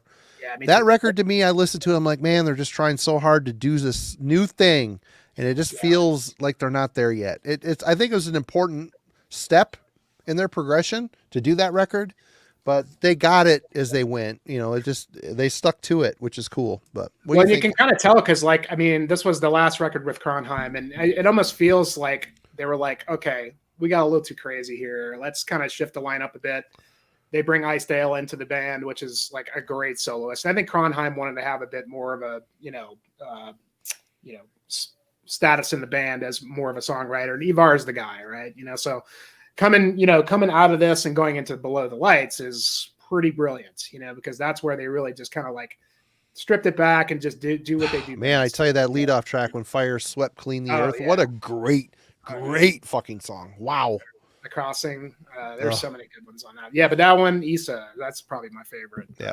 So many good stuff. Yeah, but great band. Great, unique band for sure. Yeah, let me get caught up on Creator and Blue Lost Nord. Then we'll tackle Enslaved, because it's just a band I've heard an album here and an album there, but I've never given them the time. So they're on the list. At the pace I'm going, I should get to them around 2027. I've always liked Grudela's vocals. His screams are great, and I like his clean voice too. He's got a good mix. All right, Alan, what you got? Good pick, Jimmy. That's a good one. Oh yeah. I looked at it too. I pulled it out, but I'm like, but I didn't end up liking this, so I put it back. Let's see. I've got another classic for this go around. A lot of people think this is one of the band's best albums. It took me a long time to warm up to this one. This was a slow grower. Stained Class. That's a great record. It is a very good record. I still don't put it on their top tier, but it's grown on me a lot. And I don't know. It just was one of those cases where I liked a lot of their other albums a lot more, because I think the other albums maybe just were a bit easier to get into. This one, I had heard some of the songs on Unleashed in the East before getting this. And, I'd heard other 70s albums. So it's not like it was a, complete jump, or it was my first, Priest or anything. It just somehow these songs didn't click much. Exciter, of course, it was a great opener. I loved that one. No problems there. And let's see, Beyond the Realms of Death. Another big classic. I've always loved that tune by them. For a long time, though, those were the only two songs that I ever really got into with this. I'd listen to the rest of the album and just be like, it wasn't as powerful or as fast as Killing Machine material. It didn't, really, click with me the way that, Sad Wings did. It obviously, didn't have, the more metallic edges that the 80s stuff, had. British Steel, Screaming for Vengeance. It wasn't, the power metal fest of Painkiller. It just felt kind of plain compared to the other albums I knew. Yeah, but it was the kind of thing where every, once or twice a year, would take it out, give it a few more spins, and didn't really make much progress on it for a long time, to be honest. The original copy I have is long gone. A couple of years ago, I got the remastered one, just found it cheap. It did eventually get there in between, though. More of the songs, Better by You, Better Than Me, learn to appreciate that one. Learn to appreciate White Heat, Red Hot, Saints in Hell, the title track, Stained Class. A lot of it finally started to come around, but it was just very slow compared to most Priest albums. You usually don't think of Priest as being a band that's going to write a deep, complex album that you're going to have trouble wrapping your head around. Most of them, they're pretty immediate. You like it or you don't. This one for me was always, the one I never could quite penetrate. It's like, there's some things I like here, but a lot of it just doesn't come together. It has over time, but I still have it, a step, or a tier lower than things like Sad Wings and Hellbent. And I think a lot of folks do it the other way around, whereas, this is much closer to the top of their list. So I learned to love it. I did get there. We grew together and we learned things. And it is a very cool album and an extremely well done album. For me, it was by far the hardest Priest album to ever get into, though. Right on. Not counting Jugulator. Nobody gets into Jugulator. Demolition, even more so. Oh, yeah, Those aren't rough. albums you get into. Those are albums you just throw away and move on. They to had the something else. right guy for the job to replace Rob, but what they did with him, they kind of squandered the opportunity. You know. Oh yeah, that's a very fair point, Marty. Yeah, my issue with those albums was never Owens's voice. I thought he did just fine. I saw him play. I saw him open with them twice on the tour, and was great.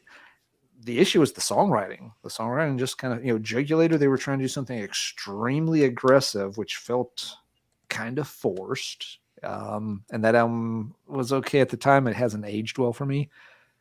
And Demolition just, man, there was maybe one passable track on that album.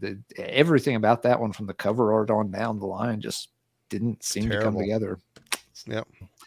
Yeah, they could have. They did have. You're right. They had the right guy, but they had the wrong songs at the wrong time. They tried to modernize too. They tried to go for a heavier, chunky. That's what it felt like. Metal thing where they should have just stayed Judas Priest and ignored the trend. They should have just stayed Priest. They had a guy that came from a Priest tribute band that could nail that shit live. Use him. Don't go tough guy bullshit. Yeah, play. What? It would be a fun topic sometime. We should try to figure out, what metal bands actually did stay the course in the 90s. Yeah. As opposed, because man, it's easy for us to sit here and say, yeah, they should have stayed with the course. Nobody did. Everyone bailed. Yeah. Even Exodus. Exodus bailed. Testament changed. Yes, everybody. Destruction, fell apart. Yeah. Creator, everybody messed it up in the 90s. Overkill did I Hear Black? Oh, Overkill got all groovy. Yeah. Overkill decided they liked Alice in Chains and decided to write I Hear Black. What a long, boring record, man. I know people like, I like that record. I'm like, I don't get it, man. I don't get it. Folks like it, but yeah, Overkill got sad and then they got groovy. There's no. Sometime we'll work on that sometime. Maybe we'll try to figure out, who were the 90s. Who stayed true throughout the 90s and didn't deviate their sound? That might be an episode. Ryan Goodwin, Deceased. Yeah. Deceased would, there are some out there for sure. And there are, but Deceased was actually one of the first things that popped in my mind a minute ago when I was starting to rant about it. There are, funnily enough, I think some of the power metal bands were better about staying the course than, say, like, the thrash metal bands and the traditional metal bands. Bands like Running Wild and Blind Guardian kind of just kept doing their thing and did it very well. Whereas, Destruction's like, so what if the guy gets in the cannon backwards on the cover? Here's Aaron here trying to take a big dump on Thanksgiving Day table and tell everybody it's green bean casserole. Look at this. I think we can all agree Ripper Owens was a superior singer. All right. That's cool, bro. He's a good singer, but he's a good singer. Yeah, he does good. He's. I'm glad he's had some other projects. He didn't just fall off the face of the earth afterwards. He's gotten to do other work with other projects. Yep. And currently with KK's Priest. Yeah, he's got KK now. So absolutely, and they're doing what I've heard from that. It's all good. It's good. I need to check it out. I haven't avoided it. Just haven't. I'll put it on the list right behind Enslaved. Right. Well, you'll have less homework to do with KK for sure. Yeah. That one's a little more manageable, I believe. Anyway, Marty, right. I believe it's time to hand it over to you. This is the last Morbid Angel album that I give a rat's ass about. And when it came out, I tried and I tried and I tried and I really struggled with it. And that's Gateways to Annihilation. Yeah, I don't know what it was with this record. It just seemed,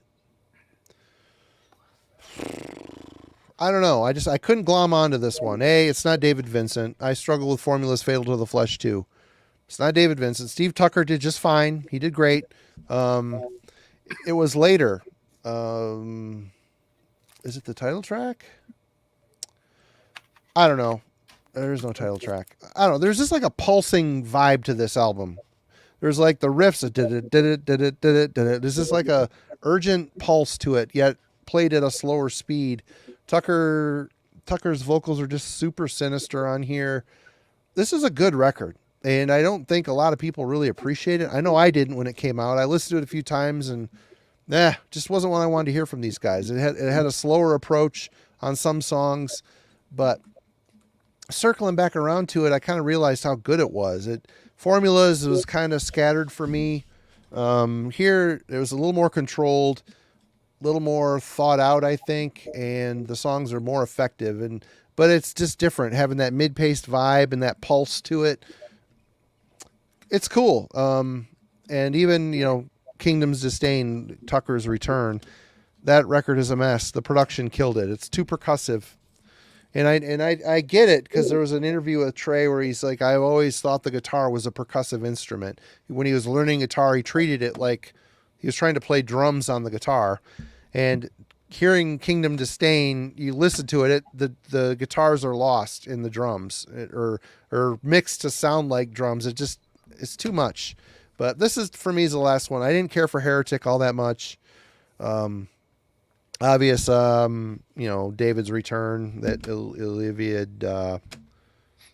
whichever. That doesn't grow on anything. That just kills the things it comes in contact with. Yeah, there's one good song on there, Blades for Ball, and that's it. The rest of it's like white zombie, Rob Zombie bullshit. But hey, Rob could actually write some fun stuff here and there. Yeah. Yeah. That's an insult to Rob Zombie. Yeah, you use it too much if you write into your lyric sheets. Anyway, Jimmy. Yeah, I like those Morbid. I liked Formulas, man. I mean, it's a bit of. I like it too, but this is better. I think more controlled. Yeah, Formulas was pretty uneven, but I mean, I think that has some of the best songs, like just the Tucker era stuff. But Gateways, I think there was a little bit of a grower for me too, but because I was always of the Vincent early stuff, but it sucks to see where they've gone, Yeah, I mean, but I don't know if they'll ever bring it back. Well, Trey's struggling. He's got some issues, some addiction issues. He's got other things to deal with right now besides writing music, it seems like. Yeah, but Kingdoms did grow on me with some more plays. I don't think it's that bad. It's not going to make top of their list or anything, but they at least pulled it way back from what they were doing on Iliud. Yeah, that's a lot better than the previous record, that's for sure. But, yes, of course, the bar we're setting there, a toddler can make it over. Right. All right, Jimmy, I'll be right back. All right. All right, yeah, I'll go with this one. I am going to go, and I see Ben in the chat here, and I know he's probably not going to like this one. I know why, and I'll explain why. But Borknagar's Quintessence. And I'm a pretty big Borknagar fan, and I was really into the early stuff, especially the Archaic Horse. Still probably my favorite record by these guys. When I was getting into, I guess I was sort of getting into proto black metal before I got into proper black metal back in the days, getting into the later Dimmu Borgers. That was kind of my entryway into black metal. Okay. Because again, I was always looking for musicality, and the symphonic stuff really, appealed to me at the time. I didn't really get the more underground black metal style, but Borknagar was one of the bands that kind of crept in because Dimmu Borgir, what they did well, and they also introduced me to Mr. ICS Vortex, who sings on this record and sang on the Archaic Horse, my favorite, and that record was absolutely amazing. Just everything about it, it's just fantastic display of Vortex at a very young age.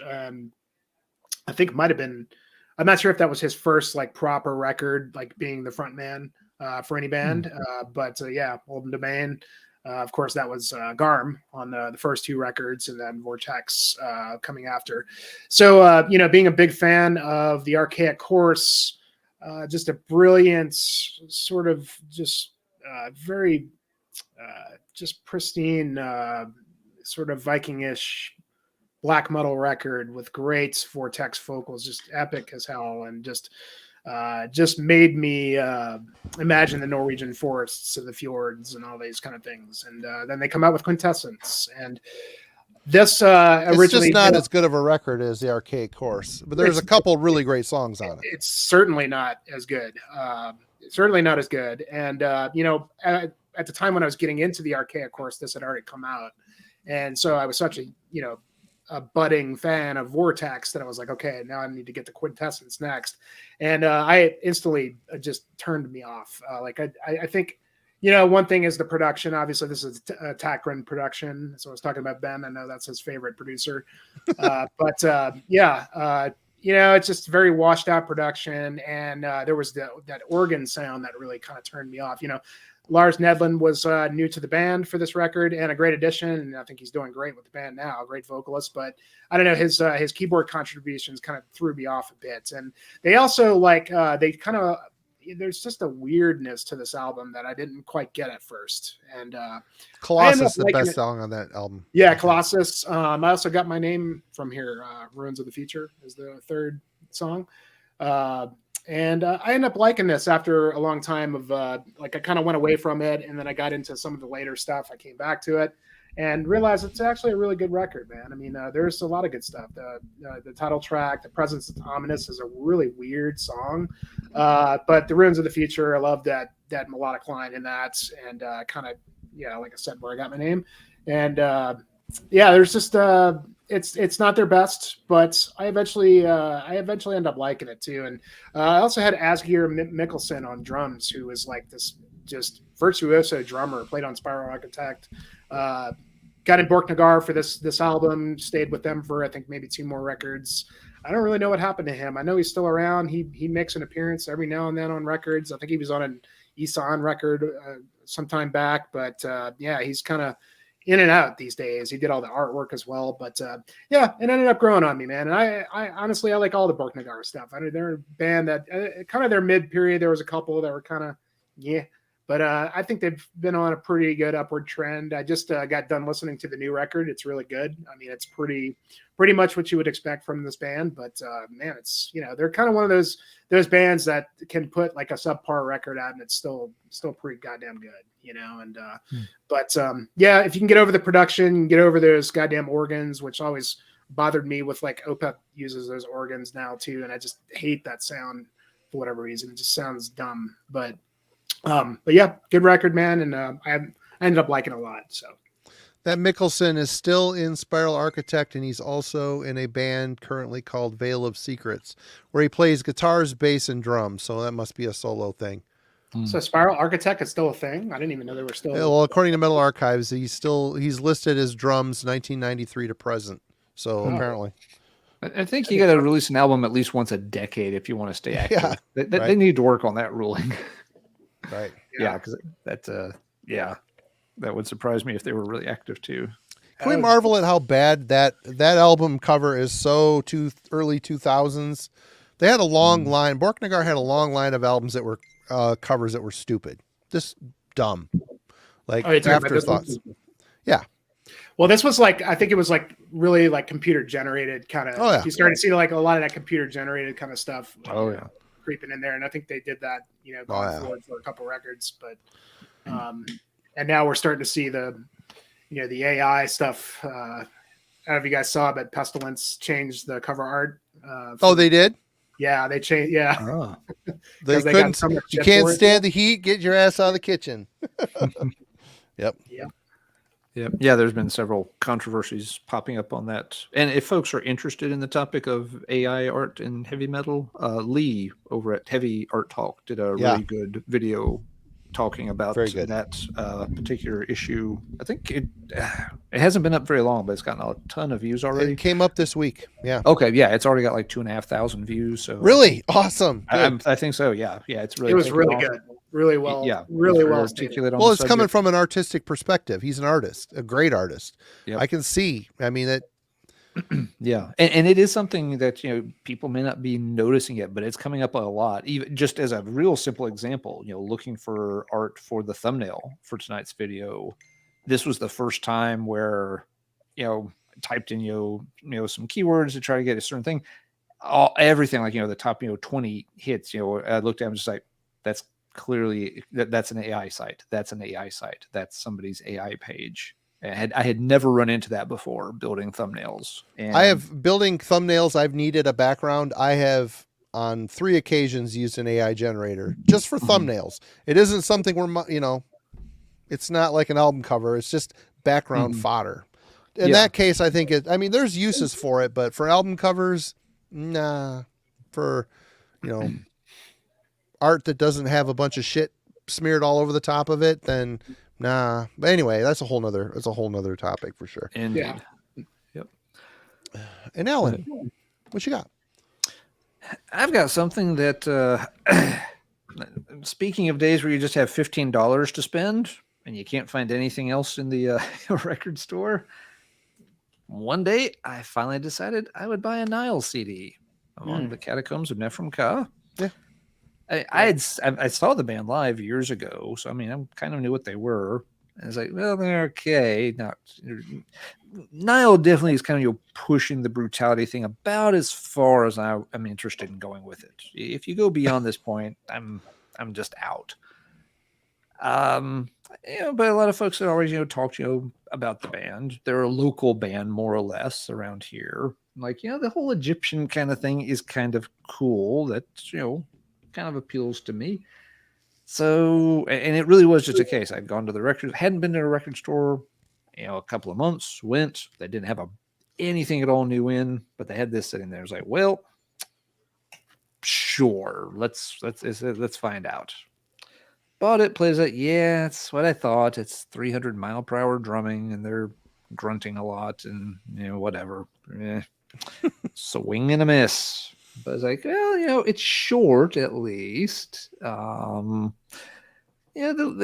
it's kind of interesting. And playing it like the second time, 1 or 2 little songs, like, okay, things are differentiating themselves here. It's not just one big blurry blast beat. I can start to pick out some things happening in a couple of these songs. So let's give it another try. And so, this one, it kind of built itself up a little bit song by song. It's like, okay, I'm, finally started, getting more of a hang for, how they were assembling things and telling the songs apart.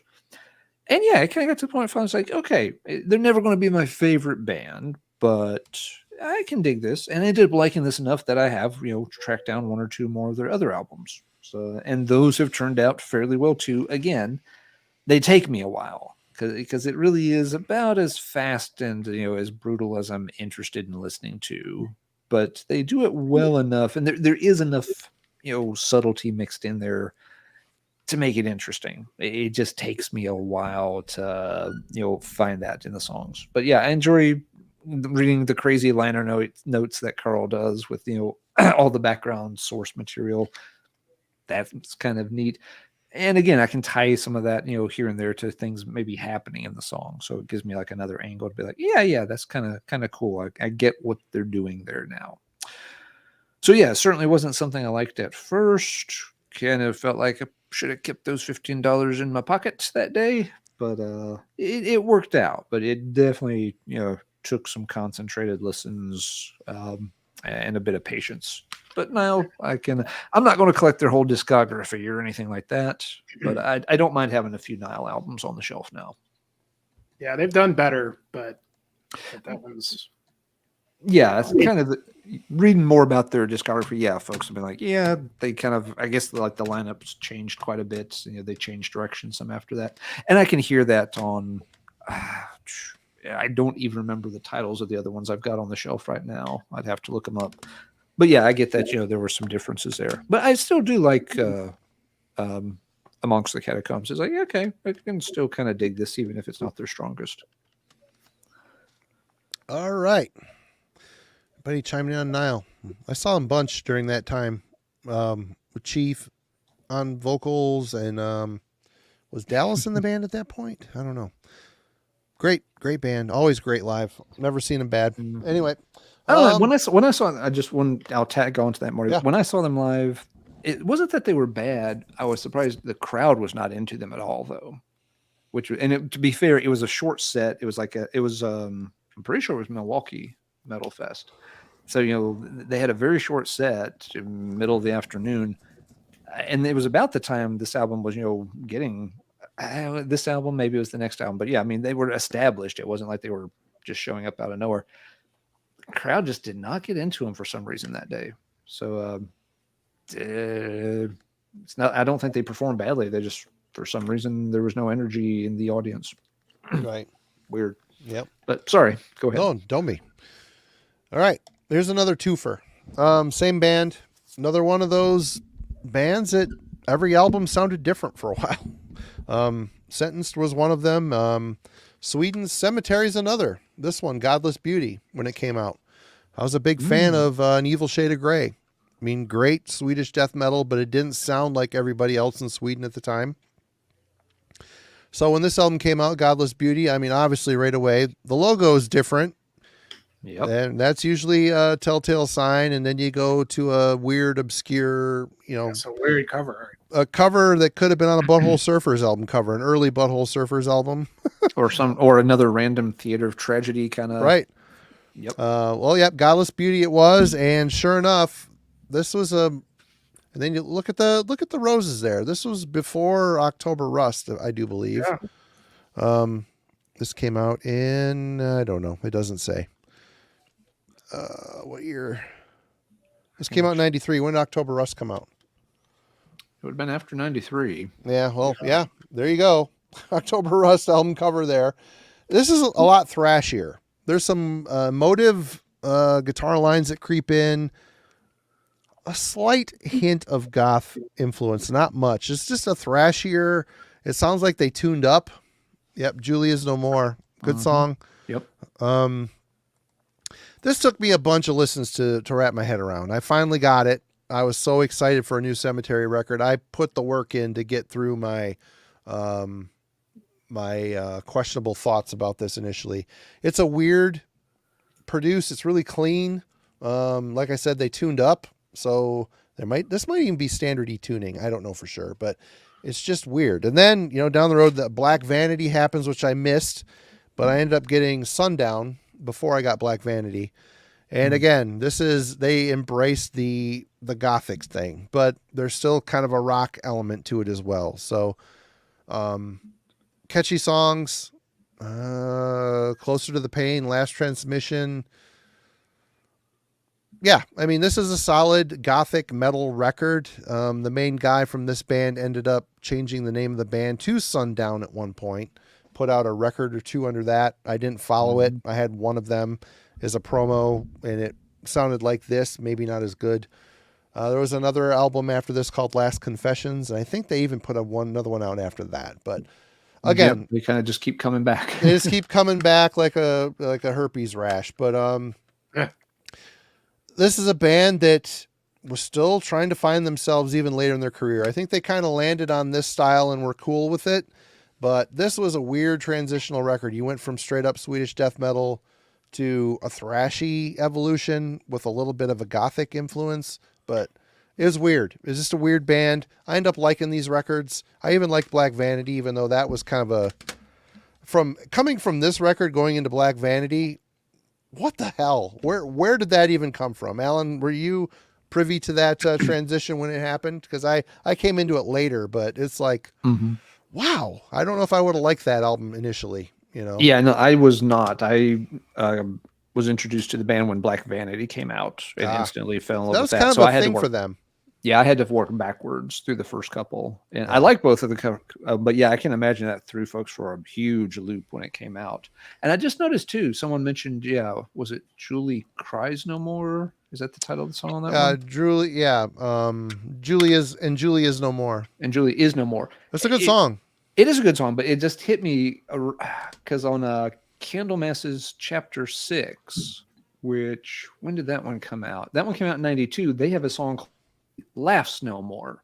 So who is Julie, and why did she have such a tough time of it in the early 90s? There's a lot of Julies out there. I guess, but I mean, she can't cry. She doesn't laugh anymore. She doesn't cry anymore. Julie.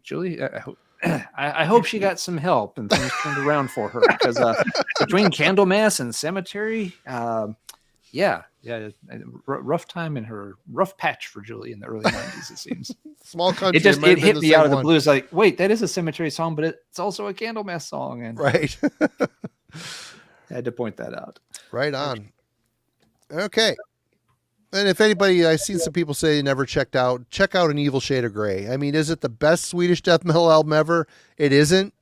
But it's a solid Swedish death metal record. It's a good one, yeah. And check out the Cemetery stuff if you like more gothic infused, kind of dark stuff. Yep. I always thought Cemetery was incredibly good at it. A Yeah. lot of them are kind of simple, catchy albums, but really, really good listens. Black Vanity, Sundown's very similar. Last Transmissions, I think, is also very similar to those two. And you're right. There's another one in there that I'm. But that was after a long, because he switched over to doing the Sundown project. Yeah. And the Sundown ones weren't quite as good as the Cemetery ones. Not terrible, but just not as strong. Oh well. There you go, Jimmy. Don't know that one. I have to check that out. That's interesting sounding. It's good. Like cover art. It's like a penis coming out of the stomach, but it's like a tree branch. Was it what, like Locust Abortion Technician? No, wait. I'm trying to think of I think it's the live Butthole Surfer album. It has like the naked dancer they augmented and had with the big head and made it look like an alien. That's kind of what that reminded me of with this. But anyway.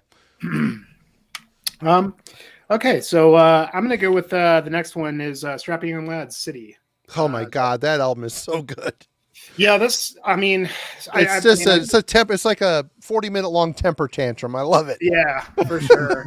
I had a friend that was really heavily into this stuff. Heard it early on. I mean, I guess this came out 96, 97. This says 97. And I had a friend when I used to play music, my guitar player was heavily into this and into Devi. And, he played it, and I don't know if it was just like the quality of the speakers or whatever, because it's a very dense production. Yeah. And so like, I just didn't get it. I just thought it was stupid. I thought it was just a bunch of noise.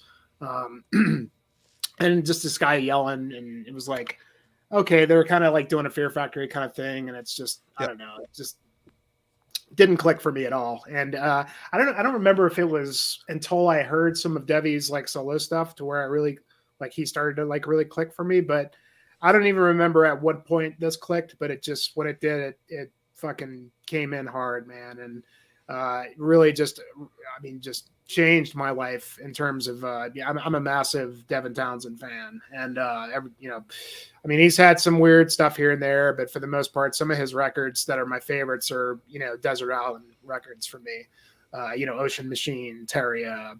So especially those early ones, the Devin Townsend Band, Synkestra, Accelerated Evolution. He just did so much great shit, but it's amazing, like the amount of, his output over the years. And, obviously Strapping was one of those bands that's, they did a few records and it's obviously done, but this was absolutely the best one ever in the whole discography. And then you have to kind of get past, I think you kind of have to have I don't know if you just have to have a decent, system to kind of listen to it on, because it's just the production is just like as intense as the music that's on here. And just Devin Townsend just his most heavy, just fucking insane music that he's ever done, and a lot of people always like, why don't you go back and do Strapping? And I would rather that he doesn't, honestly, because I don't think he'll ever do anything.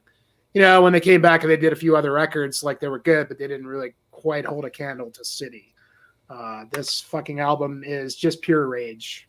It's pure, unadulterated, fucking just technical speed rage with one of the greatest drummers that ever walked the planet, and Haugland's performance on this, especially like seeing them play live, is just, man, he was just like going from death to a strapping young lad, and hearing the story about how him and Devin just got together and did this is just a really cool story. But when it hit hard, man, but it was not easy to get into at first for me. Yeah. The first album was kind of okay, but underwhelming. That thing though, just wow. It's like a nuclear detonation in Vancouver, Yeah. Fucking absolutely insane. Still, I don't think anything has been as intense as that. You can argue that, there's grindcore records and things like that are as insane and crazy as this. But to me, it's all about like just the pure energy of his vocals and just hatred, I'd put this up with any extreme metal record that's out there to this day. Can't hold a candle to how just fucking angry this album is. And live during that era too, they was just off the fucking, you assaulting and yelling at the crowd, and it's awesome. Amazing to see. Yeah. Go ahead. I really like his solo projects too, and the Devin Townsend project. I don't like what he's been doing lately, but the Addicted album with Annika from Gathering on it, songs like Super Crush. Yeah. I mean, they're just great stuff. Well, have you heard Lightwork? Like, I think that was the last one. Just like some stuff up from his channel that he shared. Isn't it like inspired by him? Watching train stuff on YouTube. It's like a lot of ambient shit on it. No, the Lightwork was kind of like it felt like a proper Devin Townsend record. Like after all the crazy stuff he's been doing recently, it feels like kind of just on the level of just like Ocean Machine, just kind of rocking Devin Townsend stuff. It's a good record, man. It's really good. I mean, if you don't like some of his more recent stuff, that was a lot better than like Empath and like some of that other, really just insane. I get that. Empath was the last one I bought, and it's okay. It's good. There's some good stuff on it. It's just a little too wackadoodle here and there. It's too indulgent, really. Yeah. It's kind of blew his load on it. But check out Lightwork. You might like that one if you like, some of his more subdued, just kind of, rock records. It's good shit. Yeah, Ocean Machine. That's a great record too. Yeah, absolutely. That's his best. Hell of an artist, that's for sure. All right, Ellen. All right, let's see. This was one that read about it when it came out. It got some interesting reviews. Took a long time to find a copy, and then it took a long time to get used to the album. It is Size, Hail Horror Hail. The band, had started out, a little more straightforward black metal material, but quickly started changing direction from that. And this album, again, the descriptions of it, just people were often throwing out things like sounds like kind of like a weird nightmarish neoclassical nightmare music or something, or soundtrack to this kind of crazy dream. Sounded interesting, so tried to get it, but it was on Cacophonous. Cacophonous had the worst distribution back then. You couldn't find their stuff very easily. It wasn't something I wanted to like go out of my way to special order either, so I never did. Someone eventually taped it for me and put it on. The title track, which is the lead track, Hell Horror Hair, it rocks out pretty well. It's a weird leading to the album. It's a bit misleading because okay, that's kind of a cool song. And for the rest of the album, it's like, okay, now we're going into some, very strange territory. I didn't know what the heck to make of it. I'm like, I like the first track. First track's really good. The rest of this is, I don't know what the hell this is. It wasn't that I hated it. It's just, it was one of those cases where I can't figure this out. So it became one of those things where I'd play the title track. If I was in the mood, I'd take a stab at it, give it a listen, and just 3 or 4 more songs in, and just be like, I don't even know if what song am I on? Because I was listening to just a dub tape. The internet wasn't really much of a thing, so I didn't have access to the lyrics. I'm like, is this song 3? Is it song 5?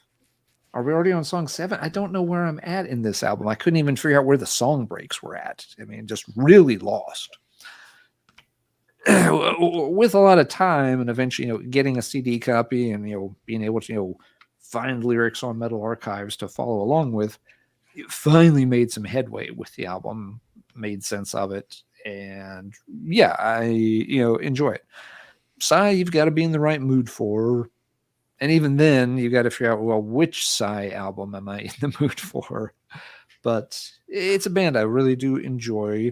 Definitely one of the weirder, more avant-garde, I guess, is the cheap and easy way to describe it. It's a style that I'm not well versed in. A lot of bands for this style get a little too weird for me, but for some reason, Psy I usually can connect with. but it will take a while with each album. They're never a band you just sit down, listen to, and feel like, oh, yep, got it, all good here. So, yeah, this just it was one of those things that came out that I wanted to check out, and I could tell I had the potential, but yeah, I needed some help mapping my way through that one over time. All right. That's a band I've never quite clicked with yet. I struggle. I have a handful of their records, and I like some, but I find myself never digging for them. Yep. Yeah. And some albums are better than others. Some had production issues. Went in very different directions than others. So yeah, it's a tough band and not an easy catalog because you can definitely jump in at the wrong place. That's just not where you need to be for sure. Mm-hmm. All right. Well, everybody get ready to roll your eyes. I'll be able to hear it through my headphones over the internet. It's going to be great. 87 people rolling their eyes. But when I got into the Andy Darris era of Halloween. Oh, God. Yeah. I'm going to go get a snack. Be back. I had to investigate where the guy came from, of course. So that led me to check out Pink Cream 69, which was his band before Halloween. And this is their second album, One Size Fits All. Obviously, it's a very glam-looking album. There's Andy in the center right there. And ultimately, the first impression when I spun this is like, whoa, this is a bit too glammy for me, I think. He sounds like Andy Darris. But then I started working my way through it. There you go. Drink. Yep. You hear the word, you drink. Multiple spins on this. You can start to hear the songs that Andy wrote on this, and you can tell it was a good pick for Halloween to pick this guy because the main core of his songwriting entered into Halloween with just Vikey's spin on the guitar work. But man, this is a solid record. It sounds like a Darris Halloween record.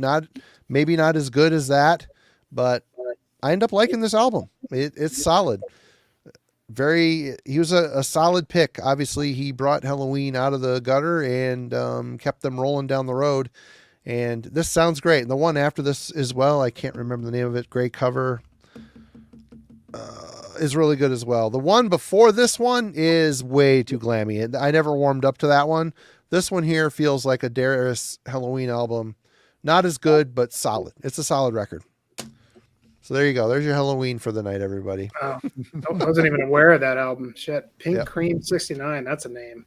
Yeah. And then the other guys, the drummer and the other guitar player went into Unisonic. So which was with Kai Hansen and Michael Kiska. So both of the Unisonic albums are really good. The second one being the more superior of the two, but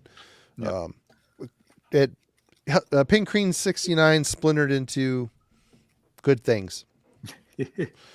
Yeah, no, that's fair. I could have picked. I didn't think about it. I could have picked Better Than Raw for this because that was an album. Even a couple of songs I liked. Overall, I did not like that album when it came out.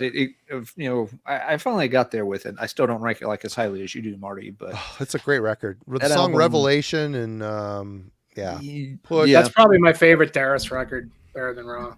Yeah, great. It has a few real standout tracks. It was Hey Lord's great song. At the time, Hey Lord's okay.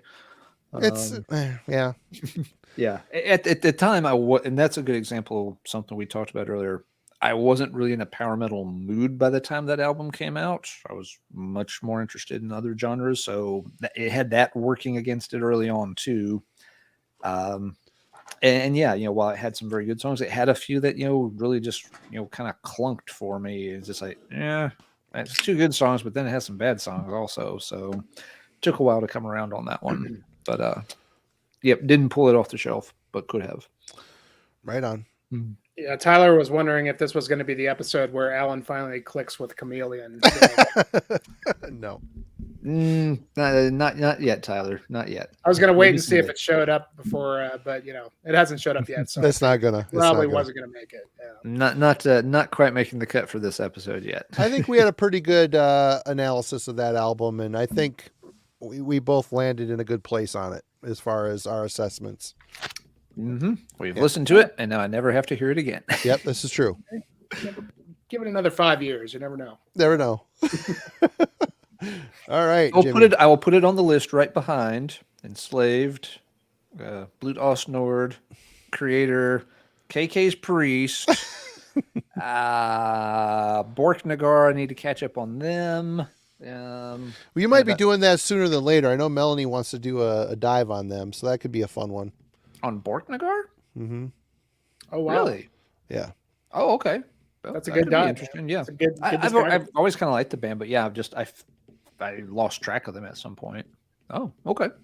Interesting. I thought I mentioned that to you. It's been a busy couple. Both of us have been busy. We haven't been Yeah. chattering as much behind the scenes as we normally do. It's That is like true. So no, I Yeah. didn't know Melanie had that had proposed that, but that would be an interesting one, and I wouldn't mind catching up on that band. Yep. All right. What you got, Jimmy? All right, so this is a bit newer one actually, and so when this came out, I guess it had a good bit of hype with it. That I'd heard about the band and I'd kind of checked them out a bit, and I just didn't really give it a chance much. But it would be Melocarpatan with Kripchny Uni, I guess, Slovakian band, and this was one that again I had give it a buzz behind it when it came out about 4 or 5 years ago, I think it was. And then recently, I kind of fell hard for that Stenga Rigel album. And that's even another one I probably could have included in this list, because at first, when I'd heard that record, I didn't really quite warm up to it. There was something about the vocals that just didn't really click for me. And then I gave it some time, went back to it, and I was like, why didn't I like it? Wasn't in the right mood or whatever it was. But when I first heard this, I guess I just didn't really give it the chance that it needed, because it's quite an involved record, an involved band. And so once getting into Stenga Rigel, I went back to it and really gave it its due. And all this bands do. I mean, they've got, I think, 3 records before this, and obviously the new one that came out, Vertumnus Caesar, last year, which is another one I fell really hard for, and started to really just get into talking to Tyler and those guys a lot. They're big into like all the Eastern European bands and all these countries that were the Russian and the Ukrainian bands and the obviously Slovakian bands and all these obscure kind of countries that we don't really have a whole lot of interaction with as Americans. It's kind of interesting and always kind of feels a bit fantastical in a way. And yeah, he is actually. If you follow his Instagram, he posts a lot of goofy shit.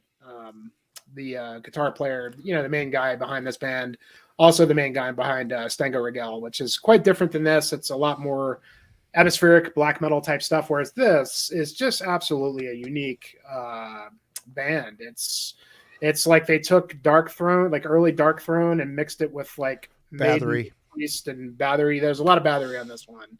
Yeah, The new one has a lot more just Master's Hammer on the new one. Yeah, Master's Hammer. And just traditional heavy metal influences, but they do. Obviously, a lot of bands can like take all those things and throw them together. But I haven't heard anybody that does it as quite as unique as these guys are able to do, especially with the new one. But if you like this band, they have a bunch of great records. Their first one's great. The one before this is great.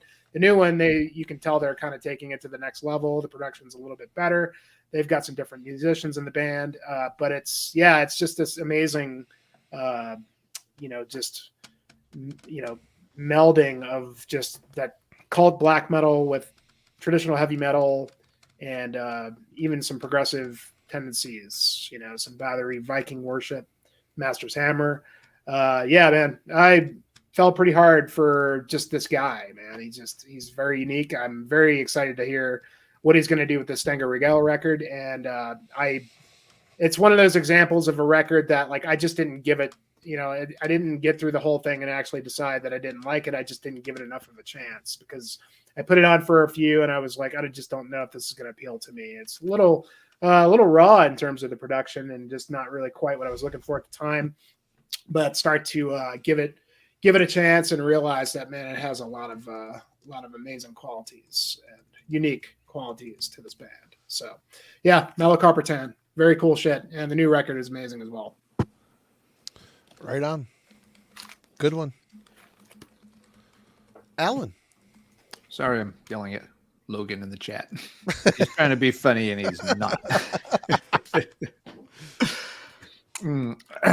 All right. Here's one that, yep, took once again kind of a slow climb, but got there, and it's a very good album. It is the Gates of Slumber with their Conqueror album, which was their third.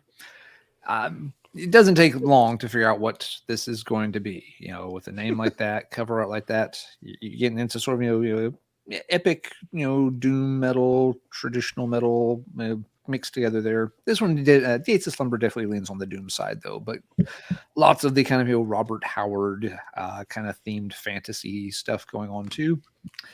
This was my introduction to the band. Hadn't heard their previous albums before this. Somebody, I think it was maybe Shadow Kingdom Records, was kind of hyping this one up. It wasn't on Shadow Kingdoms. It was on, what is it on? Profound Lore. Yeah. But they were talking about it on Shadow Kingdom. I think they had copies of like an EP or something related to the release. So bottom line was, I ended up checking out a couple of tracks, and they weren't bad. I think it was, let's see, Trapped in the Web or Iceworm. Yeah, Iceworm was the tracks. Like, that's kind of cool, doomy, but not super slow. Has some energy to it. So I was like, yeah, sure, I'll check that out. Turned out to be a little harder to find than I had anticipated at the time. Profound Lore didn't have it wasn't the kind of thing you just could go out and buy at any store. So, but eventually found someone distributing it, ordered it, got it, and initial impression was kind of like underwhelming. It's like, well, Iceworm was definitely like the most energetic song, and a lot of the rest are feeling kind of flat. So this was another case where it just kind of moved into the car stereo. It's like, well, we'll work on it with commuting around town for a few days. We'll see if it goes anywhere. Yeah, and it did work itself out. Trapped in a Web ended up being quite good. It's written in a really funny font. Sorry, Children of Satan turned out to be pretty good. There's a closing Dark Valley suite, which again is kind of a tribute to Howard. And it came to realize like, no, this is actually pretty tight. It's very well done, epic doom metal. Works just fine. I eventually worked my way back through the rest of the band's catalog. And the earlier albums are also good. They're a little choppier. They'll have some really good songs, but they will have some clunkers on them too. The album after this, when the band got signed to Metal Blade, is extremely good. So yeah, for a while there, Gates of Slumber had some buzz going on. Saw them live, chatted with them very briefly, really nice. Sounded killer live. They did a really, really good set on that tour. And yeah, this album came to work out just fine, but it wasn't an immediate win. And it's, their styles I like. I like a lot of doom. I like a lot of epic metal. But this one, this one was just kind of quiet enough and just subtle enough that it took repeat listens before it fully clicked and realized how good it was. All right. This is another one for me that I had to climb the mountain many listens before I could comprehend what was going on. And it goes back to the heyday, the mid-90s of Norway, where, you got your core bands, your anchor bands in the scene. But what made Norway and other scenes caught on too pretty special is the fact that a lot of these members from anchor bands would go on and form these side bands. Bork Nagar is one of them. The first album had Ivar from Enslaved on it. It had that Grim guy from Immortal who passed away, and Garm sang vocals on that album. This is another one of those such bands, Ved Winnens Ende, with Written in Waters. Yep. This was one of those what the fuck moments when I picked this one up, and it took a lot of listens. It isn't really jazzy. It's just avant-garde. It's just straight up avant-garde. It isn't even really proggy. Vic Otnick, went on to be in, he's the main guy from Dotheim's Guard. He went on to be recently-ish in Dol Vorde and Znaven, which their full-length album is great. If you're into early Ulver, check that album. It's got Havard from Ulver on that album as well. But this band was something a little bit different. A little more black opera? I don't know. Weird orchestral. There's just a lot of who else is in this band? It's the guy from R Noir. Yeah, Carl Michael. Yep, he was in R Noir, Vic Otnick, and Skull on bass. Skull was in Ulver, right? Is that right? I don't know. Anyway, this is just hard to classify avant-garde black metal. First, a couple initial listens. Vic Otnick's, he kind of traded in the screaming, which there is the black metal, razor throat style, but there's also a really kind of morose, kind of clean moaning style of singing on here, which is really off-putting and weird, but it works really well for this material, and it takes many listens to pump your way through it. But once I got there, I loved it. This is kind of a shining star in the Norwegian scene during this era that no one really talks about that much, really, that I can think about. I mean, Ben maybe, but Vedwin and Zende literally translates as what the fuck. Huh. Interesting. Well, there you go. But, yep. What do you guys think about this one? I've given that one a lot, and I've never really quite warmed up to it. I like it. It's never grabbed me to where I really want to really keep investing in it, even though I've listened to it quite a bit. It's a really weird one, man. And I like the Kotnik, I like Datumsgard, and even some of the Datumsgard stuff is a little difficult for me. But it's just so, when you start getting into that avant-garde territory, that's the best term that I could think of. It's just so, I don't know. It's just like you try to find, I know how much Ben loves this record. Yep. I've always tried to understand. I mean, it's probably one of his favorite records of all time. Yep. And I've always tried, and I got another friend that who's same thing, as favorite record of all time. And I've always tried to understand, how, how could I be able to listen to this a lot to the point to where it really moved me to where I felt like that. You know what I mean? Like it didn't really, like it moved them. That's the interesting thing that I find about it. Is like, wow, this is like really something that, to have an ear for something like this it was difficult for me, and I'm still not really quite there yet with the record, but I do recognize its extreme importance from where it comes from. And Carl Michael, he went on to he couldn't get the Vedwin and Zende back together, so he started a band called Virus, which is very much in this realm, but a little more modernized. I like that stuff as well. But this and the demo, I can't remember the name of the demo. It's great. Good stuff. Good stuff. I'm kind of in the same boat as Jimmy. I haven't given it a listen in a long time, but my take's always been like, that's very interesting. I recognize that, there's something going on there, but when I stop and do the math, I'm like, the amount of time it's going to take for me to fully process this album, I could probably process 20 other albums. Right. And it doesn't strike me as interesting enough that I want to invest the time needed into it. So I just kind of like, maybe someday we'll come back to that. But it's just, don't quite get it and don't quite want to. Sometimes there's an album that you just gonna get stuck on for some reason. Like, this is going to take forever, but I want to put the time in. That one's just never quite convinced me that I want to put the time in. Yep. Yeah, and it's a lot of music too. I mean, it's not. No, it's not a short album. It's a very dense listen. It's a lot going on. That's what made it cool for me. I worked through it enough to where I finally processed it. That's a sign of a good record. If you have to actually invest time in spinning it, I've been on a buying frenzy, and I've been buying all this crap that's so easy to digest. in one ear and out the other. I'll listen to it 3 times, enjoy the shit out of it, and it'll sit on the shelf for years probably. But yeah, who knows? Mm-hmm. All right, Jimmy, what you got? Yeah, tough thing. Well, kind of building upon your pick, Marty, is a similar in the same realm. And so I love this band, and I loved their debut, but this one I struggled with. Big time Norwegian band would be Arcturus's Masquerade Infernal.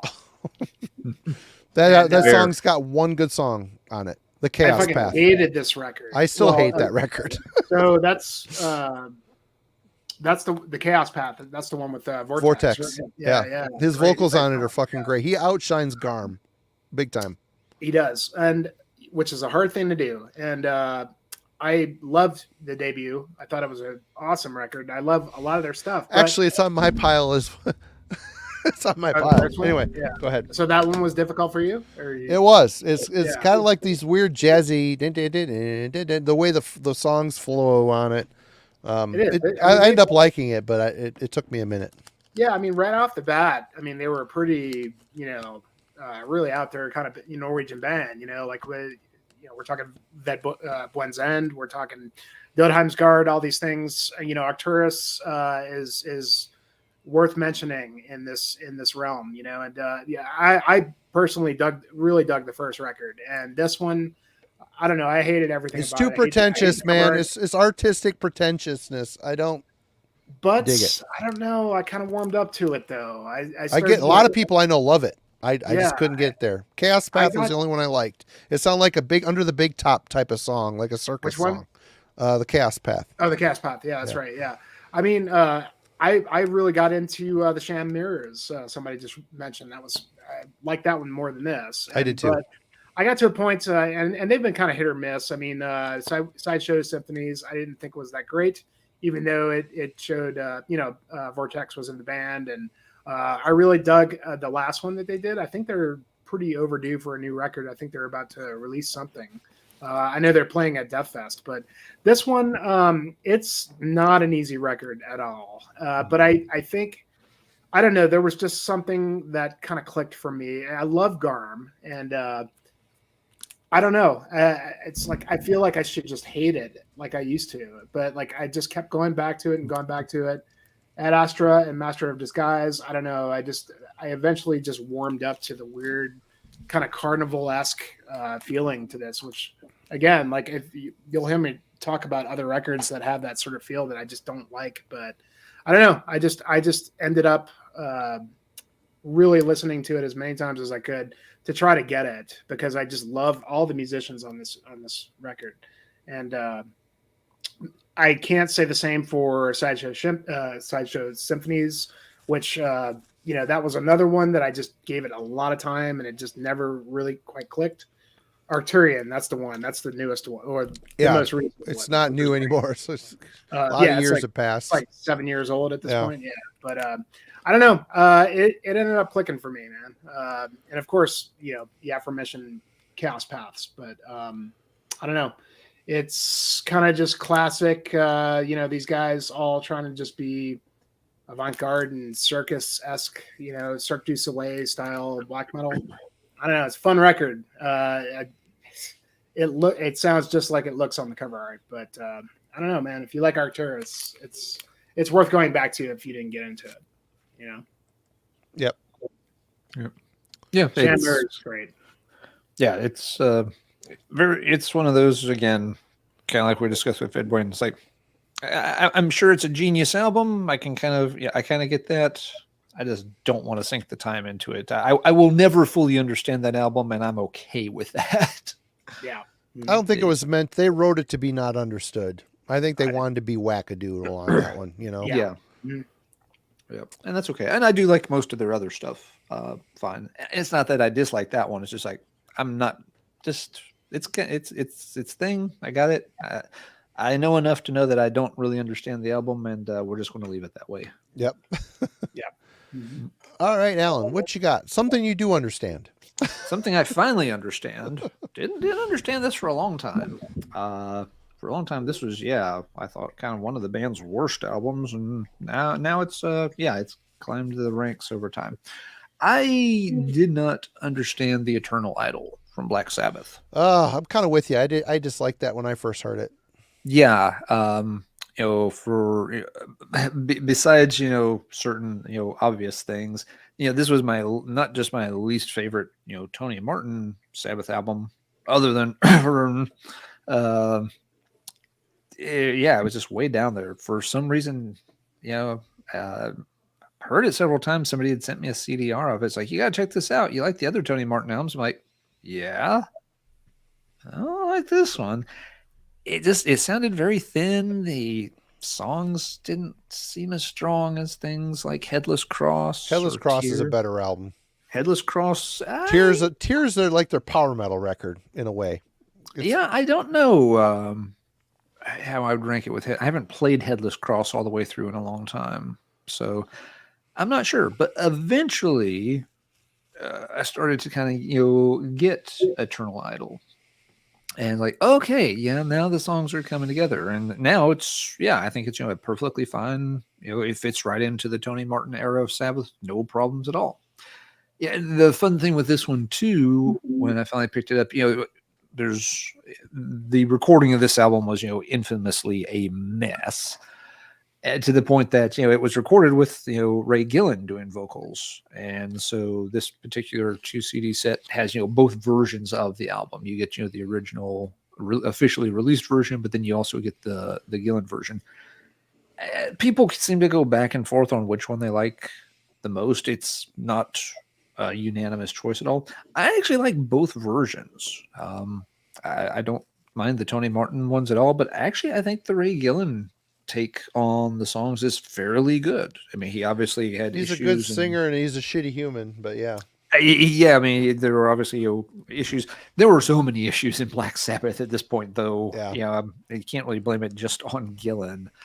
But yeah, I think even and that was something else that kind of helped me appreciate the album more, was hearing both takes on him. Just like these songs actually work regardless of which guy is singing them. So all right then, gotta reevaluate this one and start giving it some love.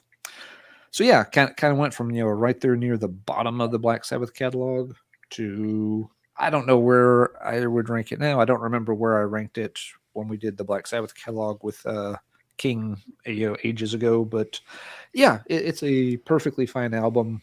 And if you enjoy the other stuff that Sabbath did in that period, that one works just fine too. There are some people who think who will cite it as their favorite of the Martin era, and I can't really argue that point. If that's the one they like, I can see that.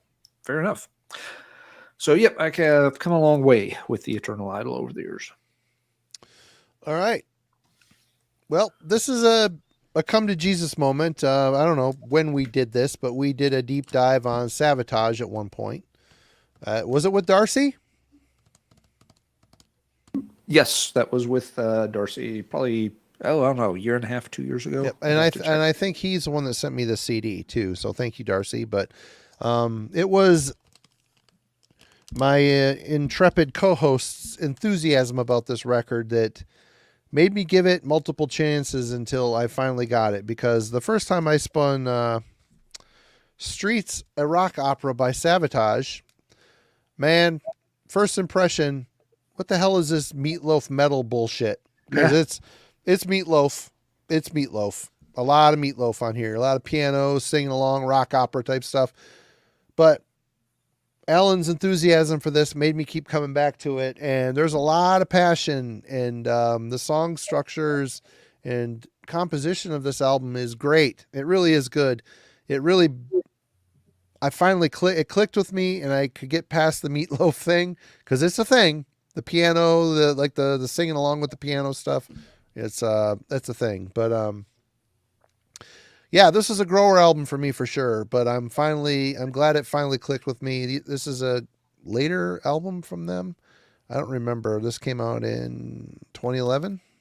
Wait, Streets. Original release was around 91. Oh, right on. I'm looking at a repress date then. Mm-hmm. Yeah. But yeah. Yep, this is a grower for me. I'm late to Sabotage anyway. Even Hall of the Mountain King. I didn't get into that until, I don't know. I picked it up used in a vinyl bin for $5 10 years ago, and liked it, but it wasn't until the dive we did. Go check it out. It's in the pile somewhere, everybody. If you want to hear what we think about Sabotage Records, there's a big discussion about that. But yeah. Anyway, Jimmy's next. Oops. Let's see. All right. So Amorphous' Elegy is I a couldn't record find my copy of that. I was going to show that too. That was another one I threw in the garbage for a minute. Yeah. Yeah. I ended up liking I kind of it. felt the same way. I liked it. I mean, I loved, obviously, Thousand Lakes, Yep. The first record.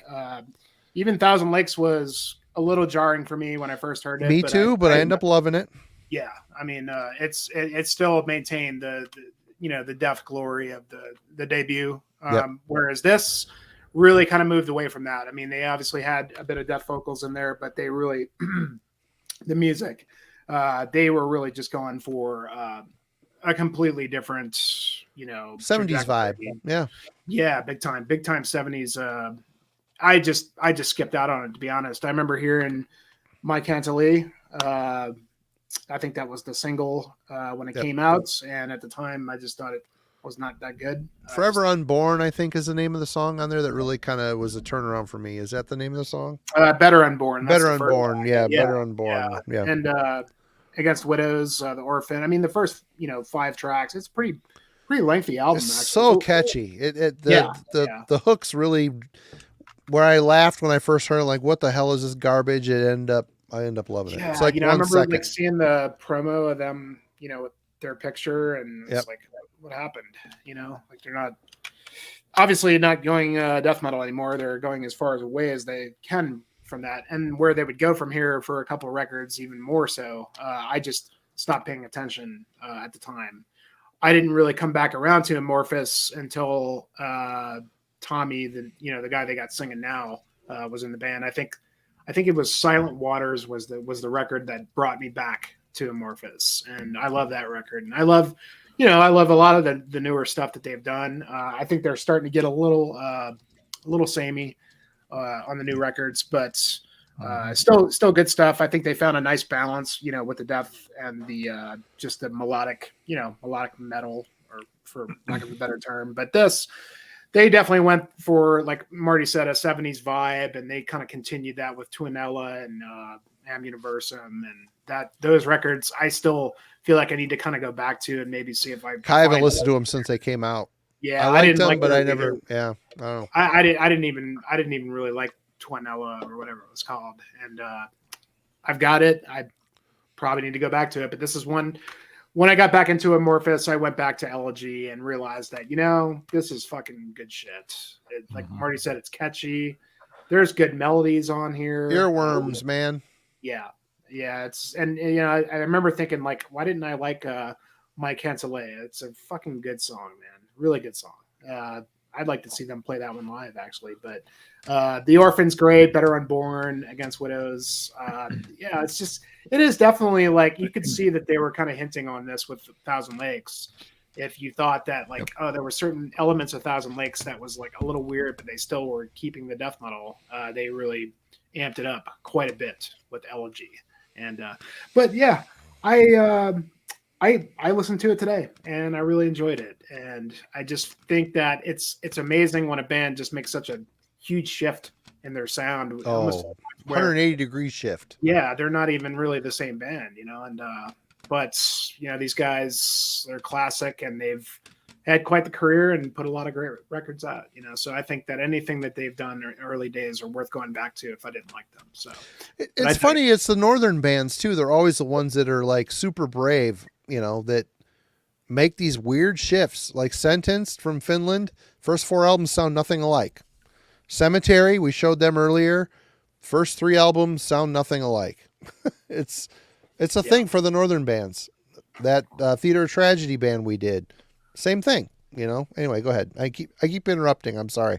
No, you're good. I mean, I think you're right. I mean, it's kind of a testament to a band when they just don't give a shit and they just do what they want to do. And I think that there's a there's something to respect there for that, whether you like it or not. That's it's they've got a vision and they're gonna do what they want to do. And like, I know I didn't get it at the time. I wanted more Corellian Isthmus. I wanted.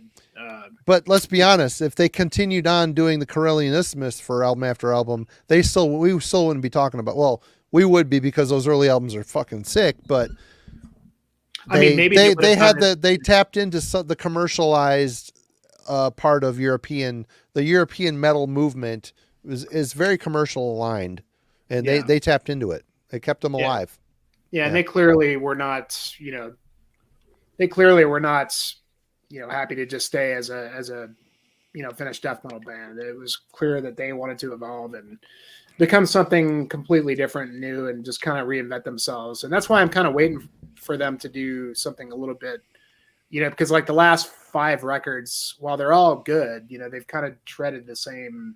It's like the same melodies over and over again. And while like Silent Waters, Skyforger were great. The Red Cloud album was great, but since then they've been kind of hovering on that similar, like what's the next breakthrough for the band? Maybe they don't have one, but yeah, Elegy's killer. I really you start to get to be a band that old, you're kind of sailing on what has worked.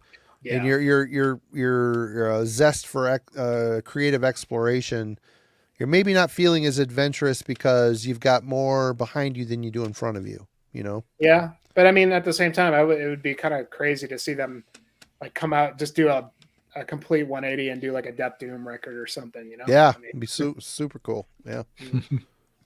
Yep. Yeah, interesting band. Agree on pretty much all points there.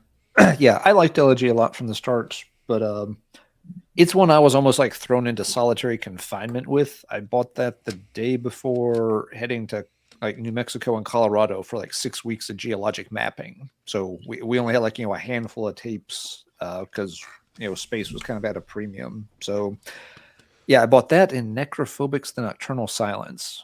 And so I had like those 2 tapes and like, a handful of just like great album. That Nocturnal Silence is a great fucking album. Yeah, so we had those 2, and a few, my buddy Matt had a few random tapes in the car, and I had a few random, 90-minute tapes I had just filled with random stuff because I knew we'd be out on the road forever.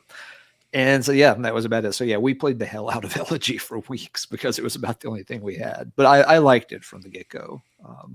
But I agree. After that, I actually don't think I ever got around to hearing Tuanella. That one got a real mixed reception when it came out. And I just never followed up on it. I've heard some of the albums here and there, but I kind of agree with you, Jimmy, a lot. Every now and then there's one that stands out a bit more, but they put out albums relatively frequently, and they tend to sound very much the same. It quickly becomes one of those things like, why do I need to buy another Amorphous album that's going to sound like the other 3 I've already bought in the past 5 years? Yeah. Mm-hmm. So geologic mapping. I just had a vision in my head. Ooh, there's a rock. Ooh, there's another rock. You got to figure out what types of rocks. A pretty rock. Marty. Ooh, pretty rock. Ooh. You sound like a 13-year-old girl now, Marty. A Petoskey stone. Fuck, those are sweet. Right. I mean, you got to figure he had the Geiger counter at least, right? Yep. Yeah. Sorry. Heathen. All right, Alan, what you got? I'll be right back. All right. I got a more recent release. So it's not always just, old stuff back in the day we had trouble getting into. This one just came out a couple of years ago.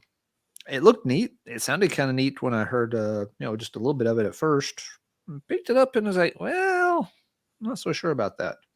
It's Morgul Blade, Fell Sorcery Abounds. This is on No Remorse Records. And I think this was a case where my expectations were off a little bit. That, based on the name, and the art and such, and maybe even a little bit on the band picture, I kind of had in my head that this was going to be a little bit more like in the sort of the blackened thrash sort of sector, somewhere between like, Bewitcher, Deathhammer, Night kind of material. And it's not quite what it is. It's a little more diverse, a little quirky. It doesn't really go for that more quite extreme edge. It's got the blackened kind of raspy vocals in a lot of parts, but musically, yeah, it's borrowing more from traditional heavy metal directions rather than just trying to go all out for old school black thrash attack. So yeah, the first couple times I played, I'm just like, I don't know about this record. It's something wasn't right about it. But yeah, I finally sat down, paid more attention, and was just sometimes you just kind of got to start over. It's like, all right, let me just play this once, pay close attention to it, figure out what the hell's going on. And yeah, hearing some of the tracks, Oak in the Mist and stuff like, oh yeah, this is just a different style than what I thought it was, but it's actually pretty good now that I know my brain knows where to put it and kind of how to approach it now. So yeah, decent record. I've heard the band may have another one coming out soon, so I'll be interested to see what they do. But yeah, if you just go in thinking a band is going to sound like one thing and they end up sounding like something else, it will definitely throw you for a loop. Your pick a minute ago, Jimmy, with Elegy, it would have been the same thing. People, maybe saw what the band was migrating towards with Tales from the Thousand Lakes, but there's still a big jump from Lakes over to Elegy, huge change in sound. And that can definitely, if you're not expecting it, if you're wanting one thing and they deliver something else, that's the kind of thing that may take a while to grow on you. But yeah, I like the Morgul Blade album, and if they get another one out this year, we'll check it out. That Morgul Blade album's good. I bought it as well, and I never find myself returning to it. I spent a good week or so with it, and I liked it. It just isn't in my wheelhouse right now. Yeah, I mean, that's can often be the case with new releases. We play them a lot. Like you were saying before, you play them 3 or 4 times, you love them to death, but then when does it come back off the shelf? That's the big question that only gets answered with time. Do you circle back to it frequently, or 6 months later are you like, oh yeah, I guess I did buy that? It happens. All right. Great name. Yeah. A very, very cool name. Like the artwork, like the album title. Yeah, it was just a little different style than what I was expecting. Let's see. I've got about 2 more, guys, so I am getting close to the bottom of my stack, just as a heads up. Oh, I got a bunch. I could roll through them, but... All right. What should I pick then? Talk about something? Yeah, I'll stick with this. This is another band that we did a dive with Sue Verica. My brain wants to say Sue Knowles. If you're watching tonight, Sue, John, hey, what's up? We talked about Trouble. We did a dive on the Trouble discography. I had I really, my first glimpse with Trouble was the songs on Metal Blade Volume 1, Best of Metal Blade Volume 1. I bought that tape back in the day and loved it. It was early stuff. I bought Run to the Light when it came out, and it had a very profound impact on me. I loved that record. I loved it. I know a lot of people are like, in their discography, that's kind of a meh album for them. But I connected. I listened to that thing a lot. I listened to Trouble's Run to the Light more than I listened to Candlemass's Nightfall at the time, and they were around the same. They're around the same era. But so yeah, this came out.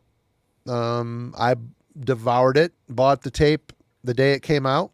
At Camelot Music, good old Camelot Music. I miss it dearly. And I didn't like it. It was too stoner rock. They kind of went from this weird kind of traditional doom metal thing to, bell bottoms and groovy fucking riffs, which, this is got the Rick Rubin seal of approval on it. So yeah, they're going to embrace the Sabbath side a bit. So at the end of my days was not a great opener for me, but as I spun this album again, it was one of the 3 tapes I bought that month. So I listened to it a lot, and it finally clicked with me. The Wolf, R.I.P. I love that song. A Sinner's Fame. I mean, there's a lot of great songs on this record. It just took me to get past the fact that they embraced the stoner side, and they deviated away from what I thought was really, really depressing and awesome about Run to the Light. It's a heavy album for me. The lyrics, the whole thing. But yeah, I ended up really liking this record. It's the last of theirs that I really got into. I kind of fallen out of step with them, and it was kind of cool when we did the dive with Sue to refamiliarize myself with like Plastic Green Head and Manic Frustration albums that I may have gotten as promos. I remember getting Plastic Green Head and listened to it once and went, nah, I don't care anymore. I'm into death and black metal, whatever. But this is a really well written album. It sounds undeniably Trouble. Bruce Franklin's guitar tone. What a riff writer. He's got an awesome tone. I mean, he also did a project with Doug Pennick from King's X. The project was called Supershine. It sounds like King's X and with Bruce Franklin. I mean, it's a good record. I enjoyed that record. Self-titled. It's called Supershine. Good record. He's got a very distinctive guitar tone, and it is Trouble. It is Trouble. So, yep, good album. It grew on me. It took a lot of listens. I was disappointed initially, but I worked my way through it. Yep. Famously voted best album of the entire decade by not one, but two Metal Maniacs writers in their 1990s review poll. Well, it was Sue, and who was the other one? Jeff. Was it Jeff? Yep. They both ranked that album as the best album of the decade. And when I asked them, when we had them both on, like about a year and a half ago, I asked them, if they would change their rankings any, and both of them it was instantly, nope, it's still the best album of the entire 1990s. I don't even remember what my fucking ranking was on that. Yeah. I forget what you had number one. It may have been Emperor Anthems.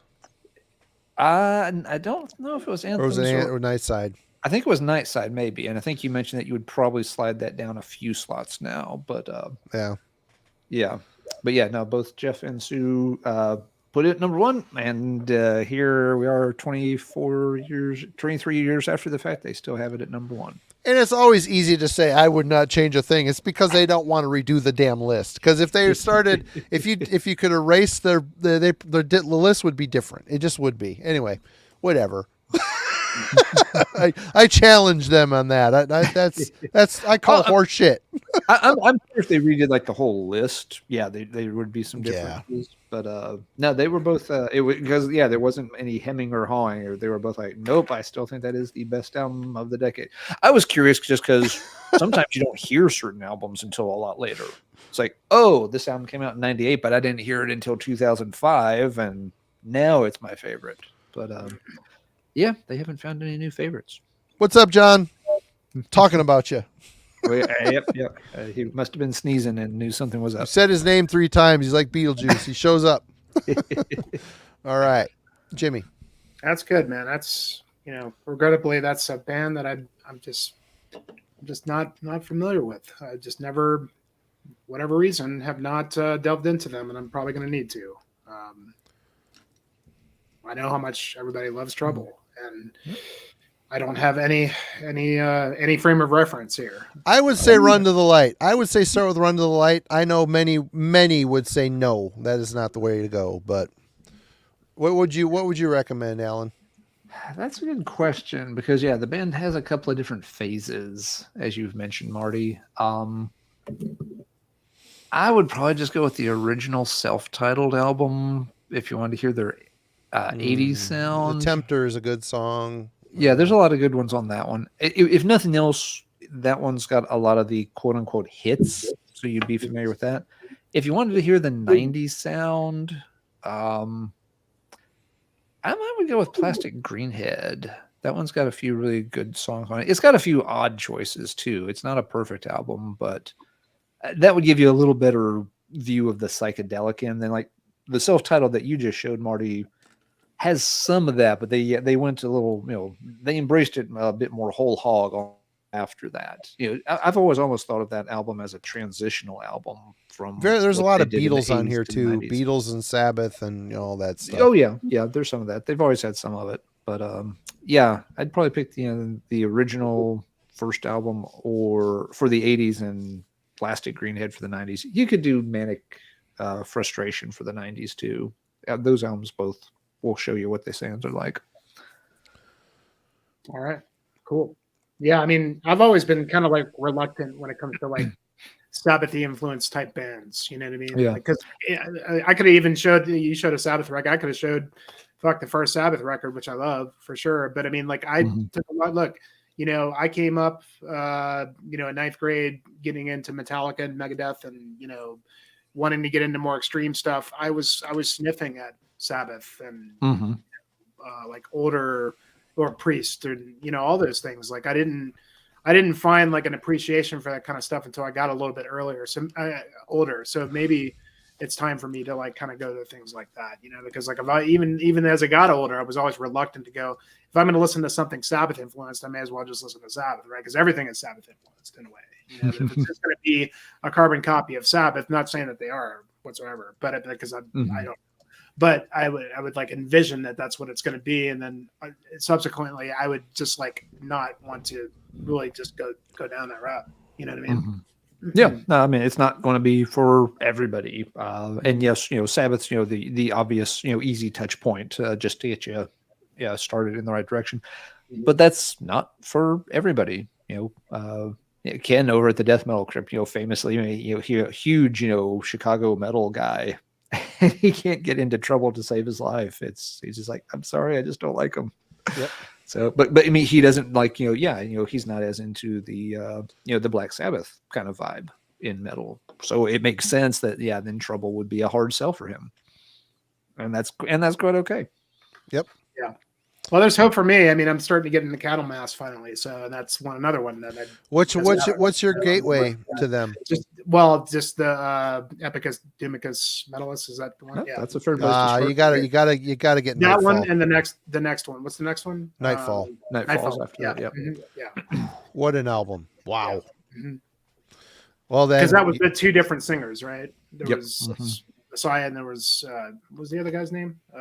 Shit. Oh, I always forget his name, and that's bad on me. But Yeah, me the too. original vocalist who's now back with them on the He's past back couple with of them now. albums.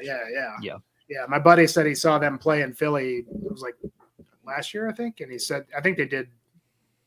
Did they do the whole Epicus Dumas or yeah? It must I don't know, but he said they were phenomenal.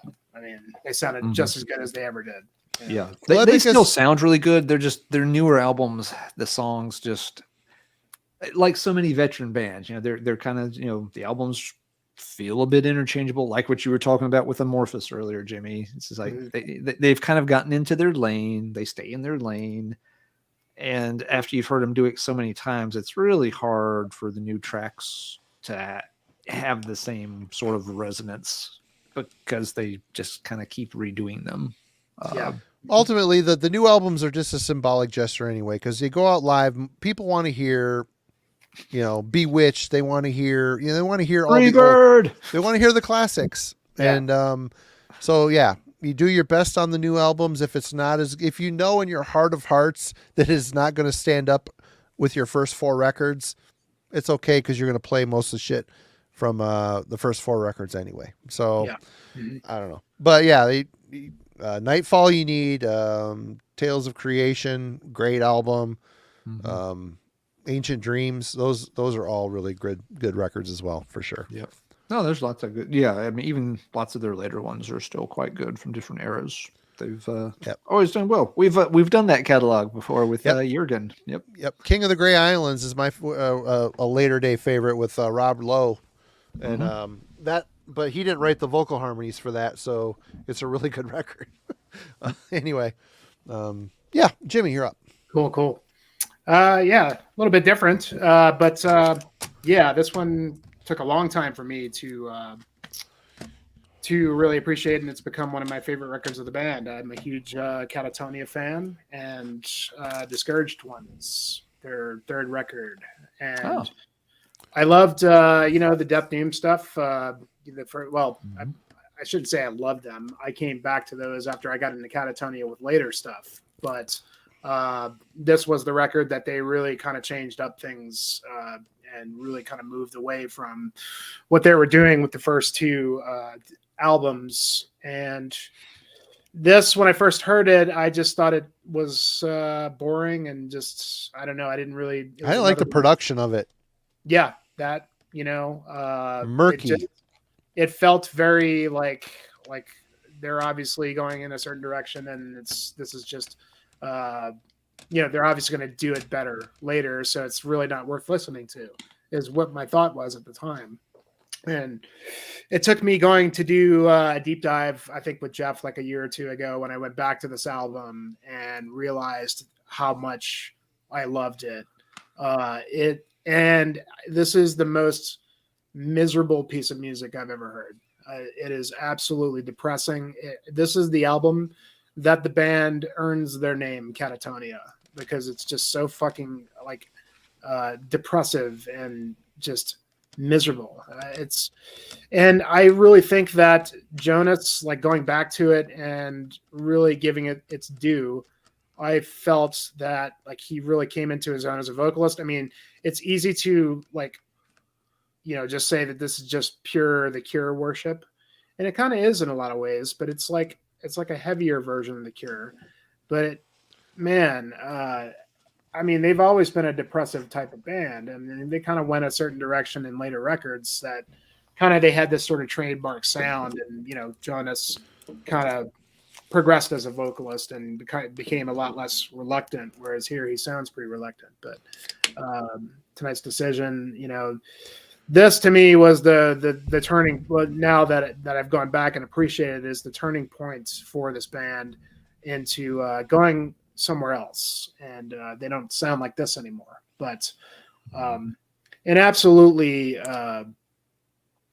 just again emotional record for me, and not something easy to listen to because it'll fucking depress the shit out of you, man. It's really sad, really just fucking awful in a lot of ways. I mean, if they could make something so fucking depressive and sad and not be metal, I mean, that's pretty huge feat for me, and that's always been what Catatonia is about. And surely they did that with their Death Doom stuff, but man, to take it down and make sort of an art rock kind of album and make it as fucking emotional as this is, this album grew and grew upon me to where I would say that this is probably as many Catatonia records that I love, this is really up there with number 2, close to number favorite record by the band.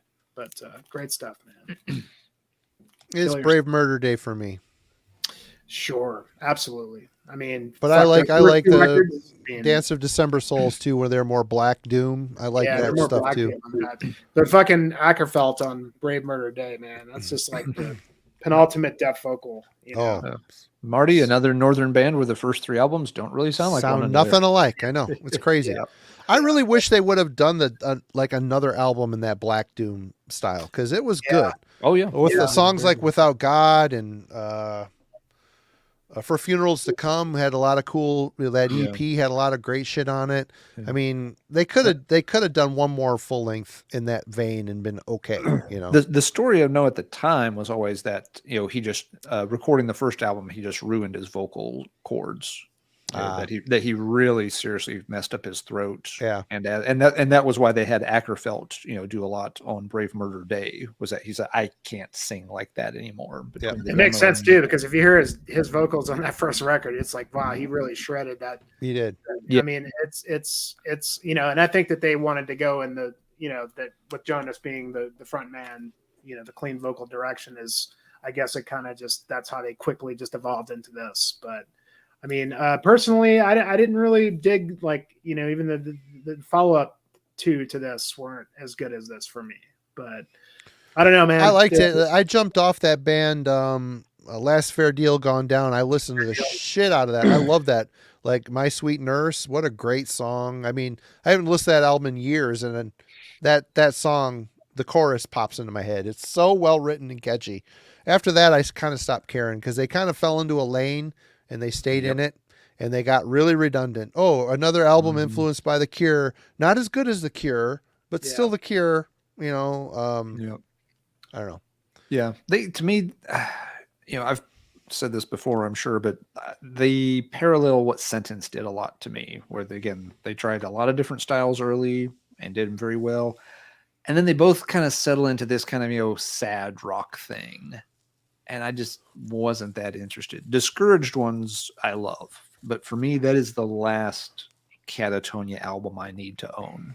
Every album after that was just kind of a step downhill for a while. And like you, Marty, after Last Fair Deal, I just stopped caring.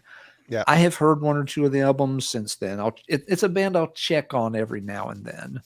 And it's never like they're awful. I'm not saying they're garbage or anything, but it's just like, no, it's just, it's just not a style that works for me anymore. Like Jimmy said, discouraged ones. You listen to that, that's genuinely almost creepy, sad, inducing feeling. It's got that slight darkness to it that you get on an album like Pornography from The Cure or Black Celebration from Depeche Mode. You get to the ones after that, and they don't have that same vibe. They just feel like, I'm sad because I'm sad, because because sad sells. Sad will, get some record sales generated. Not saying they're doing it, dishonestly, but it's just that there's no extra darkness to it. It's dreary, and dreary wears thin on me after a while. But yeah, Discouraged Ones is essential. Great record. All right. Good pick. Alan. All right, let's see. Got a couple more here. So, yeah, this album, the first time I heard it, didn't get it. Did not understand what the band was trying to do at all. I think I'd heard their other album and also couldn't wrap my head around this one. This is one, though, I owe to Sue. So, yep, John, you can tell Sue thank you for this one, because she ranked this one, I think it was her album of the year in Maniacs. And this was probably, well, let's see what it says on the back. It says 96. It might have been a 97 release, though, I bet. It's probably copyrighted in 96 and released in 97. So, whenever Sue wrote something in Maniacs, I would pay attention, because I'd be like, yes, she knows her stuff incredibly well, and probably 8 times out of 10, if she likes it, there's a good chance I'm going to like it. So I had to go back and give this one another try, and sure enough, it started to grow on me. It is Acid Bath, not When the Kite String, Pagan Terrorism Tactics, their second album. So yeah, weird, kind of unique band, but where this album finally started to work again was I put the cassette tape into the pickup truck and would just play it driving around for a week or so. And what I started to realize, at least at first, was, okay, there are some songs that are slower where Dax is singing cleaner, and those started to stand out to me more and more. I'm like, he's actually quite good at that style. I like that style. These songs have a lot of atmosphere to them. There's a lot of weight. The lyrics are strange as all get out, but he delivers them really well. And so for a little bit, there was like, okay, I like the slower tracks on here, the Dead Girls and the Bleed Me in Oceans. It's the faster songs I don't like. Well, eventually I started to figure out, actually, some of the more aggressive songs where he's, screaming, actually those work fairly well too most of the time. So I kind of had to get into half the album and then get into the other half of the album. And then I also, revisited When the Kite String Pops, and that one I still have some problems with at times. It's very raw at times. It feels, kind of almost unfinished in a way. But, I came to like that album quite a bit too. And I've enjoyed a lot of Dax Riggs's other projects. This band, of course, fell apart. One of the band members was killed tragically. And they just, they split up. Dax, and I think at least one other member went on to Agents of Oblivion. That was another album that took a while to grow on me. I could have gotten that one because it didn't have the aggressive side. It focused a lot more on the, kind of quieter side. And it was funny because I liked the quiet side of Acid Bath first, but when that became the focus with Agents of Oblivion, I felt like the album needed a little more energy. But I got used to that one. And also, Dax has done a lot of solo albums, stuff with, was it Dead Boy and the Elephant Men? And yeah, he always has interesting, quirky, kind of Jim Morris type delivery and very quirky, weird, strange Jim Morris like lyrics. But I dig most of what I've heard the guy do. Took a little prompt, and that was something I was writing off, and then I saw Sue give it the really high ranking. I'm like, Okay, I'll try it again, and I'm glad I did. Yeah, after that were the hometown heroes where I grew up in Metairie, Louisiana. Oh, that's right. Yep, that makes Yeah, I sense. saw their last show ever after their bass player died, but they just weren't, you know, jiving as a band anymore. They all kind of went in different directions. But that first one, the Kite String Pops, was like the classic, and then. But I think that second one took a little growing for me too, Alan. I like that one as well, but I didn't like it as much as when the first one. But very unique band, though. Yep. We're being watched from a penitentiary in Croatia right now. Right on. Okay then. Hope you make it through the night. I hope everybody's sleeping and not causing any ruckus. Yep. Thanks for checking us out, Andrea. Take it easy over there. Yeah. All right, Marty, what you got next? Oh, people are just gonna hate this pick, but I don't care. This is the album for me. I put this on. I understand the band's popularity overseas. I put it on, and it was another one of those things where I'm like, oh God, whatever. This is cheesy, whatever. But again, have fun with metal, right? And this album is really well executed. The choruses are phenomenal, and that would be Sabaton's Heroes. Oh. This album, if you're going to say, I don't like Sabaton, that those guys are cheesy garbage, listen to this record and listen to it 3 times before you make that decision. Because this thing, holy crap. There is not a bad song on here. They historically pull people out of... in this case, it's World War II. Sing songs about them. They talk about, battles, events that happened during the war. The lyrics are well thought out, well executed. They cover all sides of the battle. But man, this has always been a band that, and I still think they do this, they write an awesome chorus and then kind of mush a song around it. But this whole album is great. This album is perfectly written. If I have to pick one Sabaton record to keep and throw the rest in the garbage, this is the one. And there's a lot of good ones. After this record, they really kind of hit a theme. But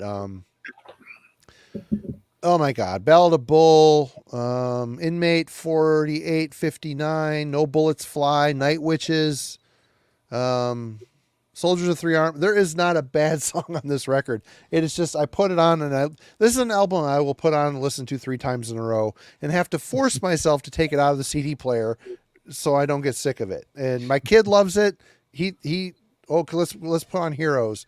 And it's like, that's all we'll listen to on the ride is this. So if you're on the fence about this band, definitely this is the one to check out, in my opinion, Heroes.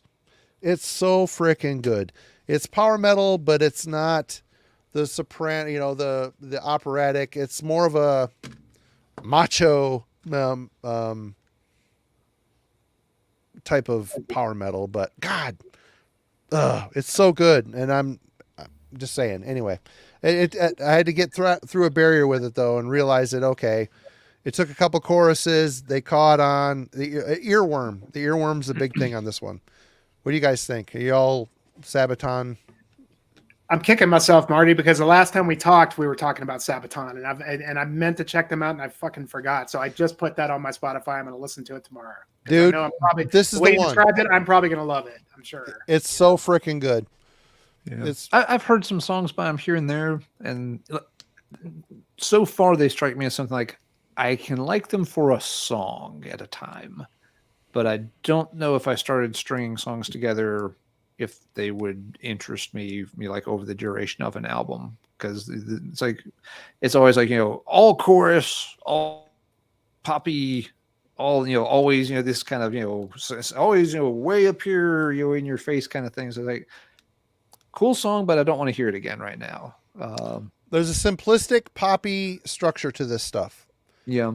With a metal exterior to it. So I mean, go into that if you go into it knowing that. And no, Tim, Sabaton is not as cheesy as Twilight Force. It's a different kind of cheese, if that makes any sense. It's a different thing. The Twilight Force guys are LARPers. They put on the elf ears and the capes and the shit. They have like airbrushed paintings of them in like Dungeons and Dragons fantasy land on the inside of their albums, but it still rules. This is like, they wear camo pants and, have a lot of pyro in their shows. So yeah, Jimmy, if you don't like Heroes, just give up. Because this to me is. No, that's good to know. That's the one I'll check out, because I think I was always kind of like had a bias just by the way they looked, and the cover art just kind of screamed like generic, so I just never checked it out. I knew they were big. And I was like, well, I'm probably not going to like it because it's just going to be, but the way you described it, yeah, I'm sure I'm probably going to fucking love it, because I love shit like that, when it hits right, And all I got to say right now is you're welcome, because you're going to love it. All right, Jimmy, what you got? Listening tomorrow. Yeah. All right, this one, man, I mean, this took me a long time to come around to. Yeah, that's a tough one. And honestly, I mean, like I was a Cynic fan from the get-go, and not that they sound anything like Cynic. I mean, they're quite different, but they were still lumped into the same category back in the day. Like, remember, even in the Metal Maniacs, you would see the page, and there was Cynic, Atheist, and Believer, and they were quite different bands. And I mean, checked out Believer at the time, but wasn't really into it. I came to like Believer as well. I believe in Pestilence Spheres was in that realm as well. Yeah, I think so. Yeah, Spheres was in there, and I actually instantly liked Spheres, and everybody kind of hated their record, but I just kind of liked what they were doing. But this, was quite different from all those things, and I just never. I think I had checked out Atheist a bit, and it was just a little bit too. I don't know, just seemed kind of forced or something. It just didn't really quite grab me at the time. I don't remember when it was that they quite clicked for me. I think it was one of those things that was like, okay, this is a band that I've kind of just not ever given their due whenever I did give it the time, and finally went to Unquestionable Presence. And I mean, all their stuff, I mean, they only have, 4 records, but I mean, I think once I really sat down with it and warmed up to it, I realized, that this is out of the whole Atheist discography, I like them all, but this is my absolute favorite for sure. I just felt like when it comes to what they do, I think they found the best balance for the technical and the experimental on this, especially the drumming, which I really love. I think I forgot his name, but he's really just one of those underrated drummers that is no longer around as far as I know. I mean, now it's just the Kelly Schaefer show with I just saw them recently with Cynic, and he's got like a whole band of younger guys, and they're awesome, man. They did a lot of this record, and just reached back into the catalog. And it's funny because like they're doing like a tour in Europe, and they're doing like the best of like this record, or they're doing the best of like the first 3 records, and it's like, well, that's all they have, so of course they're going to do all the best of those records, because like there's not anything else to do. So, but except for maybe some of the the Jupiter stuff, unless they've got like new material. But I like Kelly Schaefer. I think he's a cool dude. Even my wife likes Atheist, and she's kind of like very hit or miss when it comes to like metal stuff. They're just fun, man. They're just a fun band, and I mean, strip away all the technicality and the forward thinking stuff, and just listen to it for what it is, and it's just fucking fun music, especially live. And I don't know, they definitely tapped into something very special, because it's a 1992, 93 when this came out. Steve Flynn was a drummer on that record. Steve Flynn was great, man. He always had the white cap he would wear. But yeah, man. I mean, I mean, the other records are all good too, but I really like Piece of Time just for kind of the primal nature of that one. Elements was the next one, was cool. That was just a little goofy in some ways. It was like they just kind of threw everything they could in there, with the samba stuff and the Latin flavored kind of music. But yeah, man, I came around to it, and I really love it, man. It's a great record for sure, and I understand why it's so heralded as it was. I just didn't give it the time of day that it deserved. So. All right. Yeah, if you want a little more on the Atheist thing, we just did about a month ago, Piece of Time. We covered it on the Album Club. Go check that out. Good discussion. A lot of fun, as always. Yep. Yeah, good pick, Jimmy. I'm still trying to get my head wrapped around that album. I've revisited it a couple of times in the past 6 months and never quite get there with that one. I like Piece of Time a lot. Elements is just too far out there for me. I'm not going to get the hang of Elements, and I know it, and that's okay. But I feel like that, Unquestionable Presences, I feel like it's the one I should get. It's just technical enough where I can't grasp anything in the songs. Like maybe it's too wanky, kind of. Yeah, it's just for right now at least. It's just barely on the wrong side of that wanky line, where it's just like, I'm not a musician. I don't have any musical background, so I can't appreciate an album like that from the technical standpoints of, ooh, look, he's finger tapping in 4/13 time. Yeah. All I know is it's, a weird sounding set of notes that doesn't quite make the song flow in a way my brain's going to remember it. So, but I keep trying with that album. I haven't given up on that one. So we may get there eventually. It'll click. We're trying. All right, Alan, what you got? All right, last one on my stack for the evening. This is an old Norwegian kind of prog metal band that was on the Noise label, but in the years where folks weren't paying a lot of attention. It's the second album from Conception called Parallel Minds. Band's probably best known for vocalist Roy Khan. Went on to Yep. He went on to sing for Camelot on all their classic run of albums, also on Noise Records. This one, for the 15 people left in America that were listening to this style of metal in the early 90s, this album generated some buzz. It was talked up in magazines like Sentinel Steel, one of the few that was really carrying the flame for this kind of stuff back then. So it was like, okay, sounds interesting. I think I ordered it from Sentinel Steel probably, but let's see. Oh yes, Roll the Fire, absolutely, Rabar. You're right. That's one of the best songs on here for sure. And so I ordered it. Didn't really know what to check out, just what I'd read about it. And there were a couple of songs I liked off the bat, but beyond those songs, I kind of just ran into a wall because I was a little bit more used to thinking of European power metal in Halloween terms, gamma ray terms.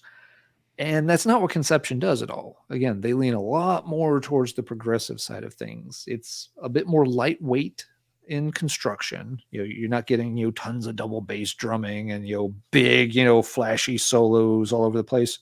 The soloing is excellent. They're very talented musicians. I love the guitar work on them, but it's a lot more nuanced. It's a lot more laid back. Everything has more space to breathe a lot of the time. So I just couldn't quite get it. I kind of felt more like this head than that head listening to it. But over time, playing it, songs would start to work out. Water Confined, the way it's played out overall, I think the album is really good, but I do think it's a bit front loaded. Water Confines is great. Rabar just mentioned that, Roll the Fire is an amazing song, great chorus to it. Silent Crying's a really pretty ballad. I know metal ballads don't work for everyone, but this one is actually quite good. The title track, Parallel Minds, is just outstanding. This song is so well put together. This is the kind of thing, for if the idea of Dream Theater appeals to you, but the just show-offiness of later Dream Theater does not appeal to you, the Conception catalog might be something fun to check out because they have the progressive chops. They know how to write and play in that style, but they remember to put the song first. It's like, let's write a good song, and within the context of that song, we'll show off and do some cool things, rather than let's show off and do some cool things and we'll slap a name on it at the end and call it a song. So cool band. They only did 3 albums in their original run. Well, there was a 4th, but I think was a few years before the 4th. There's been some comeback reunion-y kind of stuff. So the band may still actually be listed as active on Metal Archives. I have no idea. But Parallel Minds and the follow-up after this, In Your Multitudes, great early 90s progressive power metal, just sadly overlooked because, at least in the United States, the style was totally out of vogue by that time. And yep, so that's my last grower for the evening. But if y'all have a couple more you want to do, go right ahead by all means. All right. Well, this is a one that I always thought was good, but too positive. I don't need people telling me, my will and I can achieve over things and blah, blah, blah. You know what? I'm Mr. Negative. It's always going to end badly. I'm into black metal and death metal. I don't need some guy in a cape telling me that I should be more positive in my life, right? Well, and that was this album here. This gem of an album, Awakening the World by Lost Horizon. Wait, you didn't instantly love this? No, Zoller's telling me how great it is. I'm like, man, this guy has told me too many times I need to try harder, and I think he needs to eat a dick. But I mean, is this the best power metal album ever made? No. Man, it's up there. It's really up there. Oh, no, I'm not crapping on it. For me, it's way up there. The fact that they're from Sweden, so they kind of avoid the German power metal aesthetic, and there's a bit more speed metal on this record. So, but anyway, I had to work through the fact that that the positivity of this, the positive message, I wasn't ready to take at this point. But when this album clicked, holy crap. I mean, this to this day, the fact that this band wasn't huge and the fact that these albums haven't been reissued, if you want to go buy this CD online right now, $50. Good luck. $50. That's what Wade was just saying in the chat, that it's gotten kind of pricey. I didn't realize it was that bad. Yep, this and The Flame to the Ground Beneath. I mean, good luck. I mean, I feel bad for you. I found this in a used bin, and also A Flame to the Ground Beneath. I found a used bin in Kalamazoo, Michigan for like $5 or something ridiculous. But holy crap. We've talked about this on the Album Club, and I've talked about this endless times on this channel. Other than Halloween, this is probably the other band I've talked about as much. This album is fucking crushingly great. Absolutely shredfest, speed metal influenced power metal with one of the best singers in the game, next to just underneath Michael Kiska, as far as I'm concerned. Check out Sacred Outcry, the new band he's in. Wow. Yeah, wow. Jimmy, what you got? You have this, don't you, Jimmy? Yeah, let me see real quick, because I think I got the first pressing of it, actually. Yeah.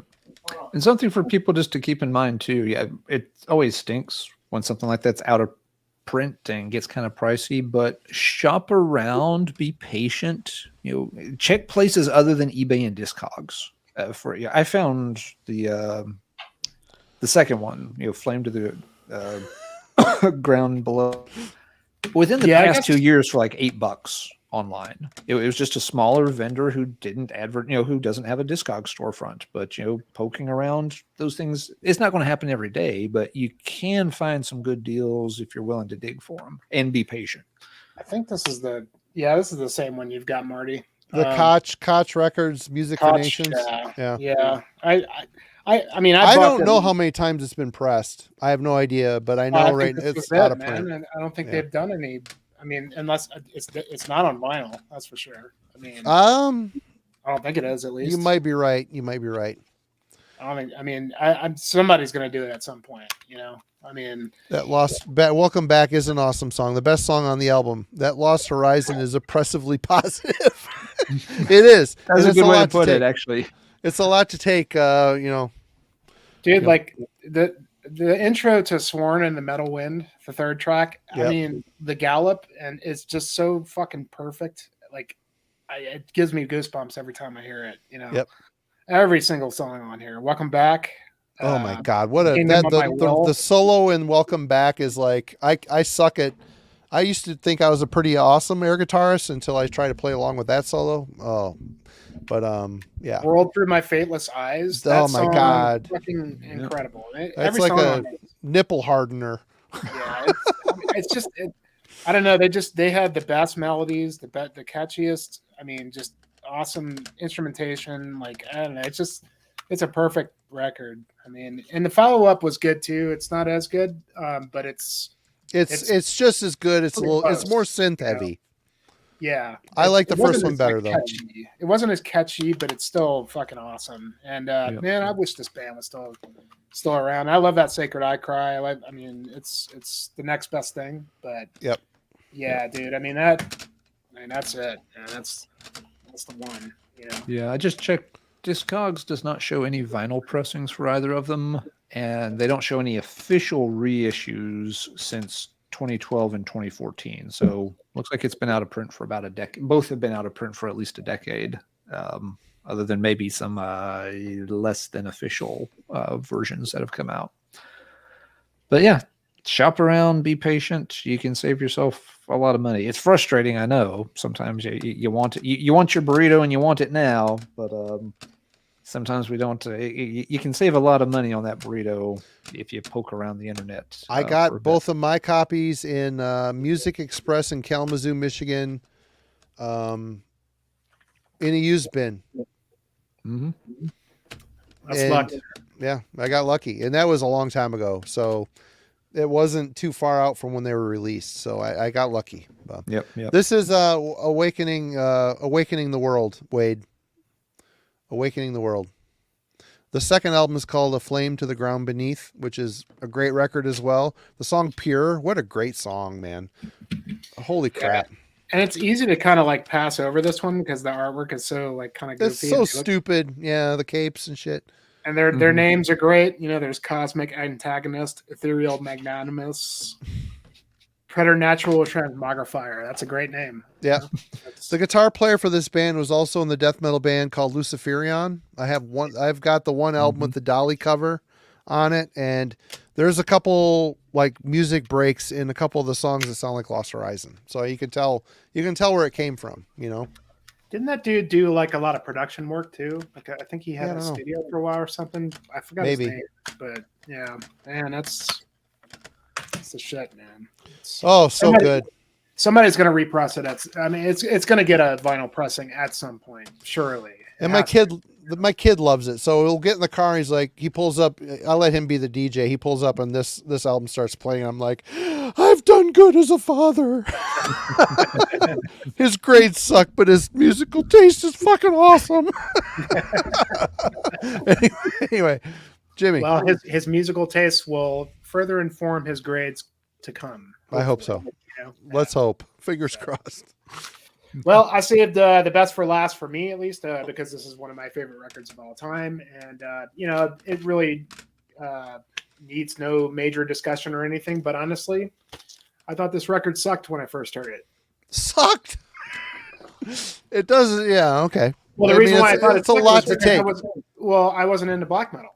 Yeah. I didn't understand, you know, like what was going on. And like, I just was not quite a black metal fan yet when I heard this in 2000, I think. It's songs like The Lost and Curse of Reverence is a lot to take. It's a very complex fucking song. Well, and I just didn't get it. Like I didn't get black metal. I didn't get, like, I could kind of hear the symphonic stuff and also, like, you know, look, it's a tough production to get over. I mean, like, it's very dense. Murky. It's hard to really understand what's going on if you're not familiar with the record.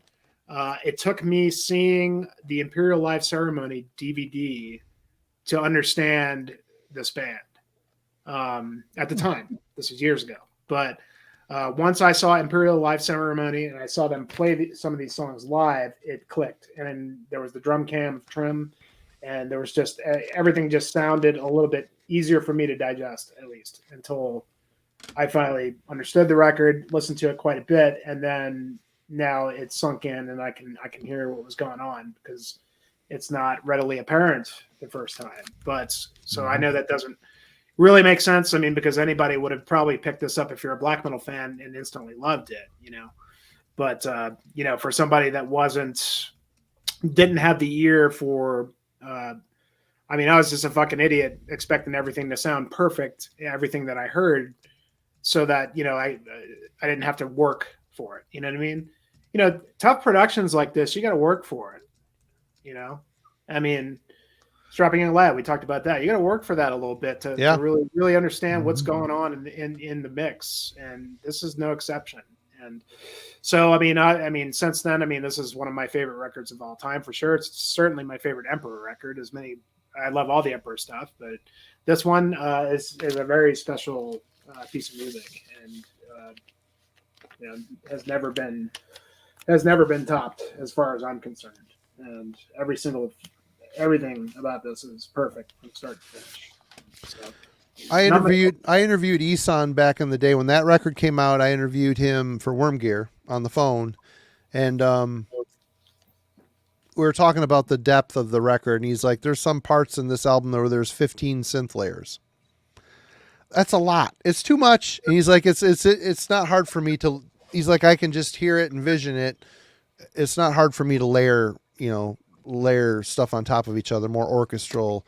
It when you're listening to it as a piece, you don't really notice all those layers. So it's kind of irrelevant, all that shit. But that's maybe why the album is so dense and hard to, it takes a lot of listens to peel back the layers, Yeah. Well, I mean, like I'm a drum guy, so I mean, like, and you can't really hear what Trim's doing on this thing, Yeah. I mean, you kind of can, you can envision it now that you know the record, but like, when you first hear it and what Trim is, it's like, I want to hear what he's doing. I can't really hear it. It's so like buried. Everything is so it's just a cacophony of fucking shit, but like there's a fucking magic to the madness on this, and absolute magic. Yep. And their last truly great album, as far as I'm concerned. I would disagree. I loved Non-Equilibrium. I think that's a very worthy Emperor record. I mean, there's some good shit on it. It's a good record, but it's not as good as the first two. It just isn't. No, it's not. It's not as good. But I mean, come on, Sworn. Come on, fucking. There's some good stuff on there. It's not their best, but I loved that one. For me, it was the trilogy. It was the Night Side, this, and Equilibrium. For me, I even enjoy Prometheus. I know a lot of people don't like that one. That's like the first Isan solo album, really. Yeah, pretty much. and Isan stuff is pretty hit or miss for me as well. Yeah. But I gotta tell you, his new one is fucking mind blowing, as far as I'm concerned. It's fucking mind blowing. It's absolutely, it's the best thing he's done since this, I would say. And I've listened to it a lot, and I didn't like the last couple of things he did. I mean, I wasn't even really keen to check out Isan for a while, but I don't know, something made me check this one out. And look, I mean, it is still kind of in the prog vein that he does, but it is immensely orchestral. He's got a full orchestra for the whole thing, and it's absolutely insane. I mean, Isan insane. Wow. Right on. So, yeah. All right. Do you have more, Jimmy? That was about it. Yeah. That's the last one? Okay. I'll just zip through my last two here. Sure. This is an obvious one. When this came out, I don't think anybody liked it. Maybe the guys in the band and their moms. But that'd be Cynic's Focus. Mm-hmm. We talked about it earlier. Atheist came up. You can't go too far without talking about Atheist without talking about Cynic. For some reason, I think Atheist maybe fared a bit better. They maintained, like, Piece of Time had enough death metal mixed in with the techie weirdness. Unquestionable Presence, they started to drift away from that a little bit. Cynic, they came out with the vocoders on the voice, the weird, trippy musical passages and guitar parts. You've got the best drummer in the world, Sean Reinert, on drums. There's a lot of good things going here for this band, but it just was ahead of its time. It was too soon, too much too soon. You listen, and this is another Scott Burns production, and this is probably one of his more adventurous productions. It doesn't sound to me like a typical Scott Burns production. Well, it was his first digital production, I believe. That's true. This is his first digital production. Yep. So it's a little bit more expansive, a little less. I mean, if you put on You know, we interviewed him for the Scott Burns book, and I was going through listening to every band as I was reading about them. And if you put on Cannibal Corpse's debut album, why is the name escaping me? Eaten Back to Life. Yeah. And you put on the first Tortured Existence by Demolition Hammer. The only difference is the difference in the vocals. Those albums sound exactly the same. It freaked me out how similar each of those records sound. This doesn't sound like a Scott Burns production. These guys went on tour with Sinister and Cannibal Corpse when this record came out, and people were booing them off the stage, or not booing them off the stage, booing while they were on the stage in between songs. So metalheads didn't get it at the time that were into this new and rising death metal force. Nowadays, this is a grower. It had to take time, and it did. It finally clicked for me, and it clicked for a lot of people too. And the last one. Oh, just one quick thing on that. Yep. Marty. One other thing I think that hurt Cynic that Atheist didn't run into. Yeah, Atheist's first album still sounds like their demo material. Cynic never made an album during their demo era phase. Their demos are a lot different, more in line with Florida death metal. So I think a lot of people, if they knew the band from the demos and liked that kind of stuff, that album, yes, is incredibly different. And that probably made a lot of people think, what the hell, what happened to this band? That for a lot of people, Cynic were, I love the demos, and then they turned into crap. Whereas Atheist, at least they had that Piece of Time album to kind of ease the audience along a little bit. It's like, no, okay, this Piece of Time's still pretty heavy, still pretty deathy. And then they got more and more progressive on the next two albums.